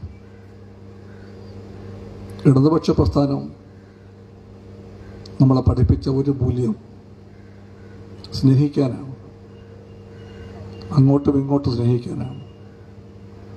കാണുമ്പോൾ ഒരു ഹൈ പറയുക, പിന്നെ മറക്കുക, പറ്റുമെങ്കിൽ ഒരു പാര വയ്ക്കുക. അതല്ല ഇടതുപക്ഷം. ഇടതുപക്ഷം മനുഷ്യൻ്റെ എല്ലാ നന്മകളെയും മുറുകെ പിടിക്കാൻ പ്രതിജ്ഞാബദ്ധമായ രാഷ്ട്രീയ പക്ഷമാണ്. അതുകൊണ്ടാണ് ഇടതുപക്ഷം വ്യത്യസ്തമായ പക്ഷമാണെന്ന് നമ്മളെല്ലാം വിശ്വസിക്കുന്നത്. ആ വിശ്വാസമാണ് നിങ്ങളെല്ലാവരെയും ഈ നേരത്ത് ഇവിടെ ഒന്നിപ്പിച്ചിരുത്തുന്നത്. നമ്മളിൽ ആരൊക്കെയുണ്ട്? ഹിന്ദുക്കളുണ്ട്, ക്രിസ്ത്യാനികളുണ്ട്, മുസ്ലിമുകളുണ്ട്, അങ്ങനെ ഏതെല്ലാം മതങ്ങളുണ്ടോ അതെല്ലാം ഇവിടെയുണ്ട്. ആരാധനാക്രമങ്ങളൊക്കെ വേറെ വേറെയാണ്. പക്ഷെ നമുക്കെല്ലാവർക്കും അറിയാം, മതം വേറെയാകുമ്പോഴും നിറം വേറെയാകുമ്പോഴും നമ്മളെല്ലാം ആത്യന്തികമായിട്ട് മനുഷ്യരാണ്. ഒരാപത്ത് കാലത്ത് ഓടിയെത്താൻ നമ്മൾ അങ്ങോട്ടും ഇങ്ങോട്ടും ഉണ്ടാകും. കൈ ചേർത്ത് പിടിക്കേണ്ട എല്ലാ ഘട്ടങ്ങളിലും നാം കൈ ചേർത്ത് പിടിക്കും. അവിടെ നമുക്ക് തടസ്സമല്ല ഒന്നും. അതാണ് വാസ്തവത്തിൽ വിശ്വാസങ്ങൾ. അങ്ങനെ ചെയ്യാൻ പാടില്ല എന്ന് ഏത് മതം പറയുന്നു? മനുഷ്യർക്ക് ദുരിതകാലം വരുമ്പോൾ അല്ലെങ്കിൽ അത്യാഹിതങ്ങൾ ഉണ്ടാകുമ്പോൾ തുണയാകാൻ പാടില്ല എന്ന് ഏത് മതം പഠിപ്പിക്കുന്നുണ്ട്? സത്യത്തിൽ ഒരു മതവും അങ്ങനെ വൈരാഗ്യ പുലർത്തൽ പഠിപ്പിക്കുന്നില്ല. പക്ഷേ മതങ്ങളെ പിടിച്ചാണിടുന്നവർ ദൈവങ്ങളെപ്പറ്റി പറയാൻ കുത്തക അവകാശം തങ്ങൾക്ക് മാത്രമാണ് എന്ന് അവകാശപ്പെടുന്നവർ കുറേ പേരുണ്ട്. അവർ പറയുന്നു ആദ്യം നോക്കേണ്ടത് അവൻ്റെ മതം ഏതാണെന്നാണ്, എന്നിട്ട് മതി സ്നേഹമല്ല. അപ്പുറത്തെ വീട്ടിലെ കൊച്ചു കണത്തിൽ വീണു. നമ്മളപ്പോൾ ജാതി മതവും നോക്കില്ല. നമ്മൾ ആദ്യം ഓടിയെത്തും. ആദ്യം എത്തുന്ന ആൾ കണത്തിലേക്ക് ഇറങ്ങും, ആ കൊച്ചിനെ കരയിലേക്ക് എത്തിക്കും, ആശുപത്രിയിൽ കൊണ്ടുപോകും. നമ്മളെല്ലാം കൂടെ ഒരുമിച്ച് ഓടിപ്പോകും. അതാണ് നമ്മൾ, അതാണ് മനുഷ്യർ. അപ്പുറത്തെ വീട്ടിലെ കൊച്ചോ അത് വേറെ ജാതിയാണ്, വേറെ മതമാണ് എന്ന് കേരളം പറയില്ല. കേരളത്തിന് അങ്ങനെ പറയാൻ കഴിയില്ല. അങ്ങനെ പറയാതിരിക്കാൻ നമ്മളെ പഠിപ്പിച്ച, ഓടിയെത്താനും കൈകൊടുക്കാനും പഠിപ്പിച്ച, സ്നേഹിക്കുവാനും ഒന്നിച്ചു പോകാനും പഠിപ്പിച്ചത് ഈ നാടിൻ്റെ മഹത്തായ സംസ്കാരമാണ്. അതിൽ ഇടതുപക്ഷത്തിൻ്റെ വലിയ പങ്കുണ്ട്. ഇടതുപക്ഷം മാത്രമല്ല, നമ്മളെല്ലാവരെയും ഓർക്കുന്നു. നമ്മൾ അയ്യങ്കാളിയെ ഓർക്കുന്നു, നമ്മൾ ശ്രീധരൻ ഗുരുവിനെ ഓർക്കുന്നു, പൊയ്കയിൽ അപ്പച്ചനെ ഓർക്കുന്നു, വക്കം മൗലവി ഓർക്കുന്നു. അവരെല്ലാം വേറെ വേറെ മതങ്ങളായിരുന്നല്ലോ. പക്ഷെ അവരെല്ലാം പഠിപ്പിച്ചത് ഇത്തരം മൂല്യങ്ങളാണ്. അതിൻ്റെ എല്ലാം നല്ല അംശങ്ങളെയാണ് ഇടതുപക്ഷം ഏറ്റെടുത്തത്. ആ പാത പിൻപറ്റിയാണ് ഇടതുപക്ഷവും ചെങ്കൊടിയും മുന്നോട്ട് പോയത്. അതുകൊണ്ടാണ് ഈ പക്ഷത്തെ ഈ ജനങ്ങൾ നേരിൻ്റെ പക്ഷമെന്ന് വിളിക്കുന്നത്. ഈ പക്ഷത്തെപ്പറ്റി ഹൃദയപക്ഷമെന്ന് പലപ്പോഴും പറയാറുണ്ട് ആലങ്കാരികമായി. ഹൃദയപക്ഷം, ഹൃദയം എവിടെയാണ്? ഇടതു ഭാഗത്താണ്. അതുകൊണ്ട് മാത്രമല്ല, ഹൃദയമാണ് ജീവിതത്തിൻ്റെ ഏറ്റവും വലിയ ഘടകം. രക്തം പമ്പ് ചെയ്യുന്നതും എല്ലാം അതുകൊണ്ടാണ്. ആ ഹൃദയത്തിൻ്റെ സ്ഥാനം മനുഷ്യൻ്റെ ശരീരത്തിൽ എന്താണോ ആ പങ്കാണ് സമൂഹത്തിൽ ഈ പക്ഷത്തിന് വഹിക്കാനുള്ളതെന്ന് നമുക്കെല്ലാവർക്കും നല്ല ബോധ്യമുണ്ട്. അതാണ് ആവശ്യം വരുമ്പോഴെല്ലാം നമ്മൾ എപ്പോഴും പറയുന്നത് ഐക്യമാണ്, സ്നേഹമാണ്, നന്മയാണ് വേണ്ടത് എന്ന്. അത് പറഞ്ഞുകൊണ്ട് നമ്മുടെ നാടിനെ രക്ഷിക്കാൻ വേണ്ടിയാണ് നമ്മളിപ്പോൾ ഒത്തുകൂടുന്നത്. ഒത്തുകൂടിയേ തീരൂ.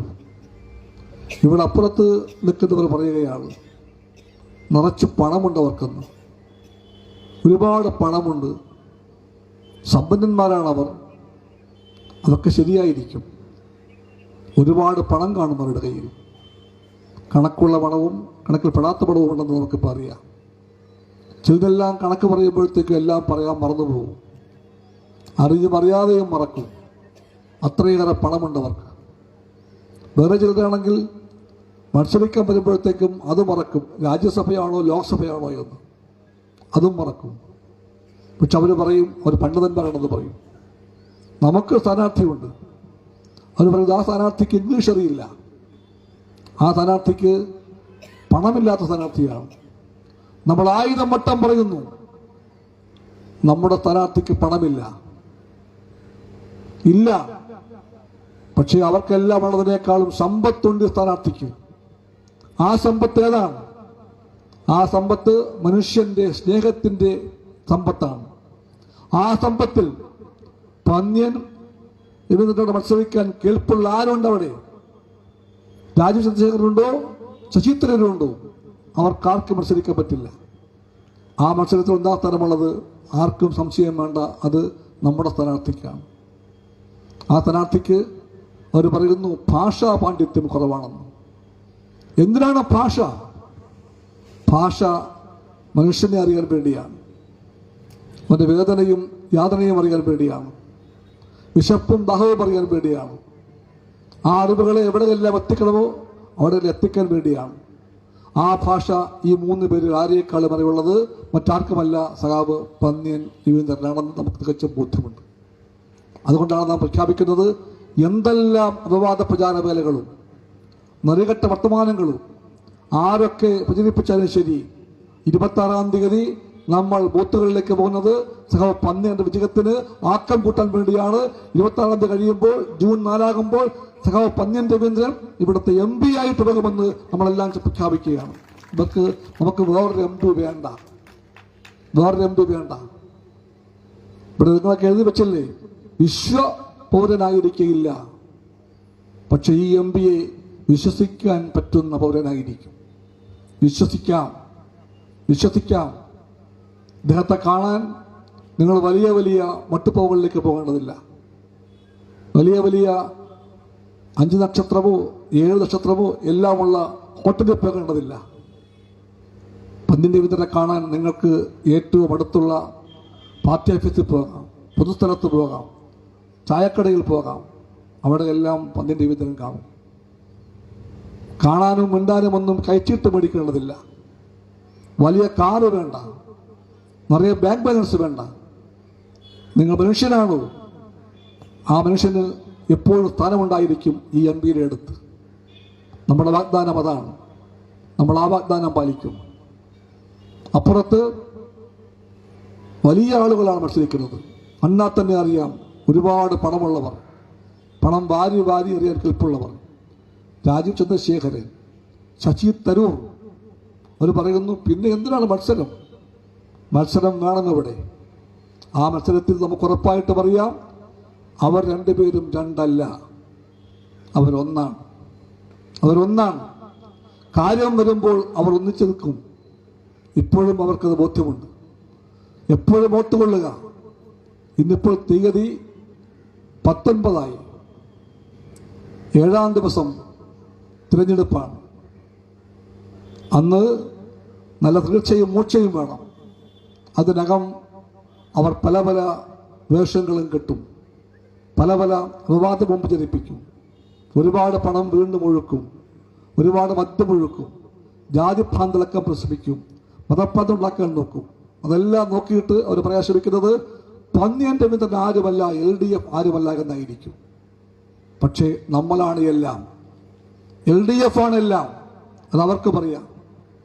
അതുകൊണ്ട് LDF-നെ തോൽപ്പിക്കുവാൻ വേണ്ടി അവർ ചിലപ്പോൾ അല്ല മിക്കവാറും കൈകൾ ചേർത്ത് പിടിക്കും. എന്നും അവർ ചേർത്ത് പിടിച്ചതാണ്. ഭാഷയിൽ പണ്ടൊരു വ്യാകരണ ഭാഗമുണ്ടായിരുന്നു, ഇപ്പോഴും ഉണ്ടത്. മലയാളം ക്ലാസ്സിൽ നമ്മളെല്ലാം പഠിച്ചു കാണുന്നത് ഉപമ, ഉൽപ്രേക്ഷയെപ്പറ്റി പഠിപ്പിക്കുമ്പോൾ സാറ് പഠിപ്പിച്ചത് എനിക്ക് ഓർമ്മ വരുന്നു. നിങ്ങൾക്ക് ഓർമ്മ കാണും. ഉൽപ്രേക്ഷ ലക്ഷണം പദ്യരൂപത്തിലാണ്. മറ്റൊന്നിൻ ധർമ്മയോഗത്താൽ അതുതാനല്ലയോ ഇത്. അതെ, നമ്മുടെ MLA ഇതൊക്കെ പഠിച്ച് കാണാൻ പാടമാണ്. എന്ന് വർണ്ണ്യത്തിലാശങ്ക ഉൽപ്രേക്ഷയ്ക്ക് കലങ്കൃതി. ഇതാണ് ലക്ഷണം. അതാണ് നമ്മൾ പഠിച്ച വ്യാകരണം. ഈ വ്യാകരണം രാഷ്ട്രീയത്തിലും വരും. അപ്പൊ എന്താ രാഷ്ട്രീയ ഉൽപ്രേക്ഷ? അതിങ്ങനെയാണ്. അധികാരമോഹത്തിൻ ധർമ്മയോഗത്താൽ BJP-യുടെ താമരതാനല്ലയോ കോൺഗ്രസിന്റെ കൈപ്പത്തി എന്ന് വർണ്ണത്തിലാശങ്കയല്ല, യഥാർത്ഥമായ ബോധ്യമുണ്ടാക്കുന്നുണ്ട് ഈ രാഷ്ട്രീയ ഉൽപ്രേക്ഷ. നാം പ്രഖ്യാപിക്കുന്നു, ആ രാഷ്ട്രീയത്തിലെ നെറികെട്ട ഉൽപ്രേക്ഷയെ നാം കെട്ടുകെട്ടിക്കും, നാം തോൽപ്പിക്കും. BJP-യും കോൺഗ്രസും ഒരുമിച്ച് വരട്ടെ. വന്നാൽ നമുക്ക് പ്രശ്നമല്ല, ഒന്നിച്ചേ വരൂ. അവർ പരസ്പരം കാണിക്കുന്ന ആ പുറം പൂച്ചൊന്നും യഥാർത്ഥത്തിലുള്ളതല്ല. 2 പേർക്കും ശത്രുവാണ് ഇടതുപക്ഷം. 2 പേരുടെയും എല്ലാ ഉള്ളുകളികളും പൊളിച്ചെടുക്കാൻ പോകുന്ന പ്രസ്ഥാനമാണ് ഇടതുപക്ഷം. അതുകൊണ്ട് BJP-ക്കും കോൺഗ്രസിനും ഇവിടെ കേരളത്തിൽ ഒരു പൊതു ശത്രുവുണ്ട്. അതാണ് ഇടതുപക്ഷം, അതാണ് LDF. നമുക്കവരെ നല്ലവണ്ണം അറിയാം. കോൺഗ്രസിന് ഇക്കൊരു സന്തോഷമാണ്. പണ്ടേക്ക് അവരുടെ കൈ ഒരെണ്ണം BJP തോളിലാണ്. 2 കൈയുണ്ടല്ലോ. ഈ 2ാമത്തെ കൈ എന്ത് ചെയ്യും? വലിയ പ്രശ്നമായിരുന്നു. ഇത്തവണ അവർ പറയുകയാണ് രക്ഷപ്പെട്ടു. ഈ കൈയും ഇടാൻ തോള് കിട്ടിയിരിക്കുന്നു. ആ തോൾ ഏതാണ്? ആ തോളാണ് SDPI. എന്താ SDPI? ചുരുക്കി പറയാം ഒറ്റ വാചകത്തിൽ, SDPI മുസ്ലിം RSS ആണ്. അതാണ് SDPI. ഒരു കൈ പണ്ടേ BJP തോളിൽ, 2ാമത്തെ കൈ ഇപ്പോൾ SDPI തോളിൽ, നടുക്ക് കോൺഗ്രസ് നിൽക്കുകയാണ്. ആ നിപ്പിന് വല്ലാത്ത നിപ്പാണ്. ഈ പാർട്ടിയാണോ മഹാത്മാഗാന്ധിയുടെ പാർട്ടി? ആ പേര് ഉച്ചരിക്കാൻ അവകാശമില്ല കേരളത്തിലെ കോൺഗ്രസിന്. കേരളത്തിലെ കോൺഗ്രസ് മഹാത്മാഗാന്ധിയെ മറന്ന കോൺഗ്രസ്സാണ്. നെഹ്റുവിനെ പണ്ടേ ഒറ്റുകൊടുത്ത കോൺഗ്രസ്സാണ് കേരളത്തിലെ കോൺഗ്രസ്. ഗാന്ധിജിയും നെഹ്റുവും പറഞ്ഞ പാഠങ്ങളെല്ലാം ഒഴിച്ചു മൂടിയ കോൺഗ്രസ്സാണ് ഇവിടുത്തെ കോൺഗ്രസ്. അതുകൊണ്ട് ഈ കോൺഗ്രസിന് BJPയോടോ SDPIയോടോ ചങ്ങാത്തം കൂടാൻ അശേഷം താമസമുണ്ടാവുകയില്ല. ആ കോൺഗ്രസിനെ, ആ BJPയെ, SDPIയെ നമുക്ക് പരാജയപ്പെടുത്തിയേ തീരൂ. ഒന്നാണവർ. പലതായി തോന്നിപ്പിക്കുമെങ്കിലും ഒന്നാണവർ. അവരെ നമ്മൾ തീർച്ചയായിട്ടും പരാജയപ്പെടുത്തും. അതിനുവേണ്ടിയാണ് നമ്മുടെ യാത്രയെന്ന് നിങ്ങൾക്കും അറിയാം, എനിക്കും അറിയാം. 26-ാം തീയതി വരെ, 16-ാം തീയതി വരെ നമുക്കാർക്കും വിശ്രമിക്കാൻ അവകാശമില്ല. വിശ്രമം അത് കഴിഞ്ഞാകാം. നാം വിശ്രമിക്കും. അത് 26 കഴിഞ്ഞായിരിക്കും. നാം വീണ്ടും കാണും ജൂൺ 4-ന് പാറശാലയിൽ. അത് വിജയം പ്രഖ്യാപിച്ചു കഴിഞ്ഞ് അത് ആഘോഷിക്കാൻ വേണ്ടിയായിരിക്കും. ആ തീരുമാനമാണ് എല്ലായിടത്തും നാം കാണുന്ന കാഴ്ച. ഇത് പാറശാല തെക്കേ അറ്റമാണ് കേരളത്തിൻ്റെ. ഞാൻ 3 ദിവസം മുമ്പ് വടക്കേ അറ്റത്തായിരുന്നു, മഞ്ചേശ്വരത്ത്. അവിടെ കാണുന്ന കാഴ്ച എന്താ? ഇതേ കാഴ്ചയാണ്. എന്ത്? ജനങ്ങൾ ഒരുപോലെ ചിന്തിക്കുന്നു. വടക്കും തെക്കും ചിന്തിക്കുന്ന ഒരുപോലെയാണ്. കിഴക്കും പടിഞ്ഞാറും ഇതേ ചിന്തയാണ്. ഇടതുപക്ഷം ജയിക്കണമെന്ന് ഈ നാട് ഒന്നായി ചിന്തിക്കുന്നു. അതാണ് നമ്മുടെ മുമ്പിലുള്ള കടമയെന്ന് ഈ നാടിനറിയാം. അതിൻ്റെ മേൽ കയ്യൊപ്പിടാൻ വേണ്ടിയാണ് നാം ഇന്ന് ഇവിടെ ഇപ്പോൾ കൂടിയിരിക്കുന്നത്. കോൺഗ്രസ് പാർട്ടിയുടെ നേതാക്കന്മാർ എന്തെല്ലാമാണ് പുലമ്പുന്നത്. ആ പുലമ്പിലൊക്കെ എന്തൊരു നെറികെട്ട വർത്തമാനങ്ങളാണ്. നിങ്ങൾക്ക് ഏവർക്കും അറിയാം, ശൈലജ ടീച്ചറെ കോവിഡ് കാലത്ത് നമ്മൾ അമ്മയെന്ന് വിളിച്ചു. ആ ടീച്ചർ അമ്മയെന്ന് വിളിച്ചു. അവരെ കേരളം, ഈ നാടിനെ ചേർത്ത് പിടിച്ചത് ആ സ്ത്രീയും ആ ഗവൺമെൻറ്റുമാണ്. സഖാവ് പിണറായി വിജയൻ നയിക്കുന്ന ഗവൺമെൻറ്റും ആരോഗ്യമന്ത്രി ശൈലജ ടീച്ചറും. നാം മറക്കില്ല അവരെ. എന്തൊരു സ്നേഹപൂർവവും കരുതലോടെയുമാണ് ടീച്ചർ ഓരോ വിഷയങ്ങളിലും തൻ്റെ മനസ്സർപ്പിച്ചത്. അവരിപ്പോൾ സ്ഥാനാർത്ഥിയാണ് വടകരയിൽ. നമ്മുടെ സ്ഥാനാർത്ഥി തോൽക്കുമെന്ന് ഉറപ്പാണ്. UDFന്, അവരുടെ BJP കൂട്ടുകാർക്ക് ഉറപ്പാണ് തോറ്റുപോകുമെന്ന്. എല്ലാ അടവും അവർ പയറ്റി. പക്ഷേ അവർക്കറിയാം, അവർക്ക് ബോധ്യമാകുന്നു രക്ഷയില്ല എന്ന്. എല്ലാ ചികിത്സകളും പരാജയപ്പെടുമ്പോൾ സമീപിക്കുക കാലൻ നെല്ലായി എന്ന് പണ്ടൊരു പത്രപരസ്യം കാണുമായിരുന്നു. പണ്ട് ഇപ്പോൾ അത് കാണുന്നില്ല. എല്ലാ ചികിത്സകളും പരാജയപ്പെടുമ്പോൾ സമീപിക്കുക കാലൻ നെല്ലായി. അതുപോലെ കോൺഗ്രസ് കണ്ടുപിടിച്ചു എല്ലാ വിദ്യയും തോറ്റു ഉറപ്പായപ്പോൾ അവർ അവരുടെ കാലൻ നെല്ലായിയെ കണ്ടെത്തിയിരിക്കുന്നു. അതാണ് നെറികെട്ട മ്ലേച്ഛമായ അപവാദ പ്രചരണം. അമ്മയും പെങ്ങളുമുള്ളവർക്ക്, പെൺമക്കൾ ഉള്ളവർക്ക് ചിന്തിക്കാനാകാത്ത വിധം, രാഷ്ട്രീയത്തിൽ ഒരിക്കലും പുറപ്പിക്കാനാകാത്ത ഇത്രയും നെറികെട്ട രീതിയിൽ അവർ ടീച്ചറെ പറ്റി അനാവശ്യമായ നെറികെട്ട കഥകൾ പറയുകയാണ്. മോർഫ് ചെയ്യാന്ന് പറയും. എൻ്റെ തലവെട്ടി ഈ ദേഹത്ത് വയ്ക്കും. അതാണ് മോർഫിങ്. ദേഹം ഒരാളുടെ, തല വേറൊരാളുടെ.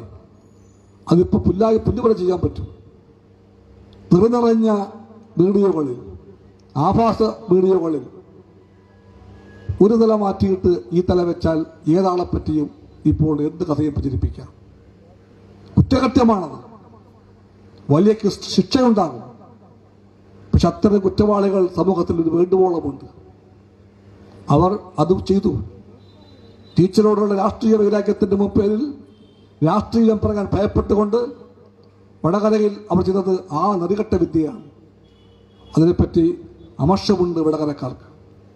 ഇന്നലെ ഞാൻ വടകരയിലായിരുന്നു, കൊയിലാണ്ടിയിൽ. ഞാൻ ടീച്ചറെ കണ്ടു. എന്നോട് സംസാരിച്ച കുറേ സുഹൃത്തുക്കൾ, കോൺഗ്രസ് സുഹൃത്തുക്കൾ പറഞ്ഞു, ആ പ്രവൃത്തി ചെയ്തത് ആരായാലും ഞങ്ങളുടെ ആരോ ചെയ്തതാണത്, ഞങ്ങളുടെ കുറേ വോട്ട് പോകാൻ പോവുകയാണ്. ഒരുപാട് സ്ത്രീകൾ, ലീഗുകാരായ സ്ത്രീകൾ പറയുന്നു, കോൺഗ്രസ്സുകാരായ സ്ത്രീകൾ പറയുന്നു, ഇത്തവണ ഞങ്ങൾ അതിൻ്റെ പേരിൽ വോട്ട് ചെയ്യില്ല UDF. ഞങ്ങളുടെ വോട്ട് ടീച്ചർക്കായിരിക്കുമെന്ന് തിരിച്ചടിക്കുകയാണ്. അങ്ങനെ നോക്കിയാൽ മനുഷ്യർ വലിയവരാണ്. ആ വലിപ്പം അവർ കാണിക്കാൻ പോകുന്നുണ്ട്.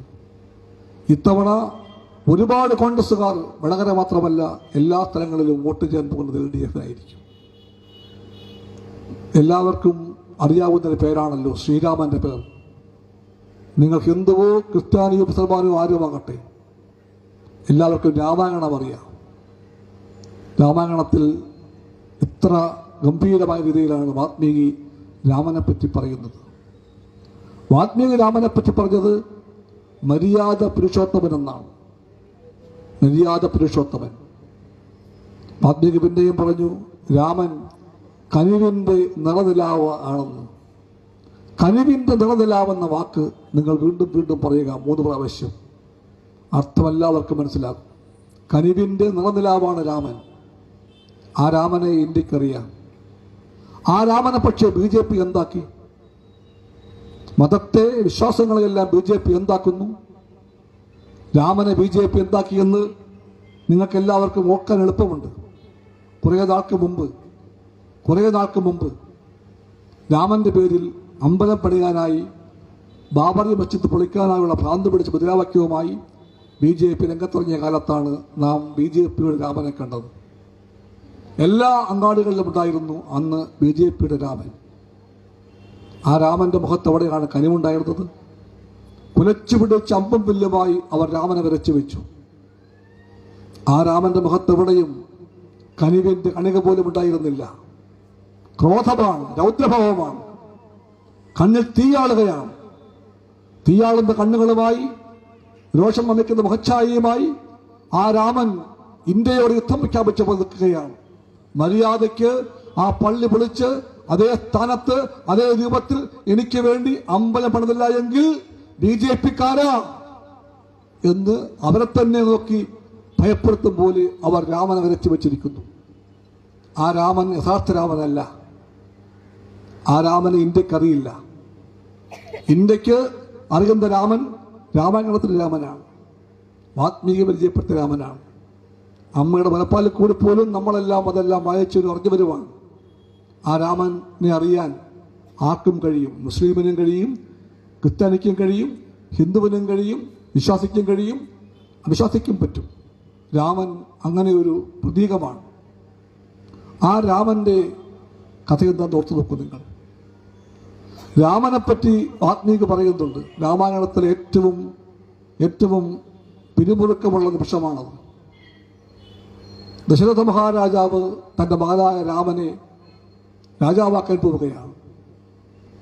അയോധ്യാപുരികൾ മുഴുവനും രാമനെ പറ്റിയുള്ള ജയ ആരവങ്ങൾ മുഴുങ്ങുകയാണ്. തെരുവുകളിലാകെ കൊടികളും തോരണങ്ങളും മാറിക്കളിക്കുകയാണ്.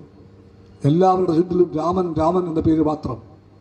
അപ്പോഴാണ് രാമായണത്തിലെ ഏറ്റവും പിരിമുറുക്കമുള്ള ആ നിമിഷം വരുന്നത്. തോഴിയായ കൈകേയിയുടെ ദുർബോധന കേട്ടുകൊണ്ട്, തോഴിയായ മന്ത്രയുടെ ദുർബോധന കേട്ടുകൊണ്ട് കൈകേയി ഭൂമുഖത്തേക്ക് വന്നു. രാജാവിനോട് പറഞ്ഞു, രാജാവേ, അന്ന് പറഞ്ഞ വരമില്ലേ, ആ വരം എനിക്കിപ്പോൾ വേണം. രാജാവ് പറഞ്ഞു, ചോദിച്ചോളൂ, തരാമല്ലോ. എന്താണ് വരം? കൈകേയി പറഞ്ഞു, എനിക്ക് വേണ്ട വരം ഇതാണ്. ഞാൻ പ്രസവിച്ച എൻ്റെ മകൻ ഭരതനെ രാജാവാക്കണം.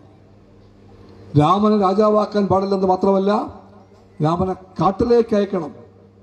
1 കൊല്ലമല്ല, 14 കൊല്ലം രാമൻ കാട്ടിൽ വസിക്കണം. ഇതാണ് എനിക്ക് വേണ്ട വരം. ദശരഥ മഹാരാജാവ് സ്തംഭിച്ചുപോയി. അനീതിയാണത്, അന്യായമാണത്, ചെയ്യാനാകാത്ത കാര്യമാണത്. പക്ഷെ വാക്ക് ഞാൻ പറഞ്ഞതാണ്, വരം കൊടുത്തതാണ്. എന്താണ് ചെയ്യേണ്ടത് അറിയാതെ ദശരഥൻ ഇങ്ങനെ നിൽക്കുകയാണ്, ബോധം കെട്ടി വീഴാൻ പോകുന്നത് പോലെ. അപ്പോൾ ഇന്ത്യയിൽ രാമൻ എന്താണെന്ന് രാമായണം പറഞ്ഞു തന്നു. അപ്പോൾ രാമൻ രംഗത്തേക്ക് വന്ന് പറഞ്ഞു, അച്ഛൻ തെല്ല് പോലും അധീരനാകാൻ പാടില്ല, ധൈര്യക്കുറവ് കാണിക്കരുത്.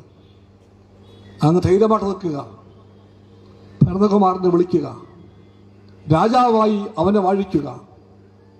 എനിക്കെന്തിനാണ് രാജാധികാരം? ഈ കിരീടവും അലങ്കാരങ്ങളും അധികാരവും ചെങ്കോലും സിംഹാസനവുമെല്ലാം എനിക്ക് വേണ്ട. അതെല്ലാം ഞാൻ അവനായി മാറ്റിവെക്കുന്നു. അച്ഛൻ ധൈര്യമായിട്ട് അവനെ വിളിക്കൂ. എന്നിട്ട് പറഞ്ഞു, കാട്ടിൽ പോകാൻ ഞാൻ തയ്യാറാണ്. മഹർഷിമാർക്കിളങ്ങുന്ന മരവരി എവിടെ ചോദിച്ചുകൊണ്ട് രാമൻ പുറപ്പെടുകയാണ് കാട്ടിലേക്ക്.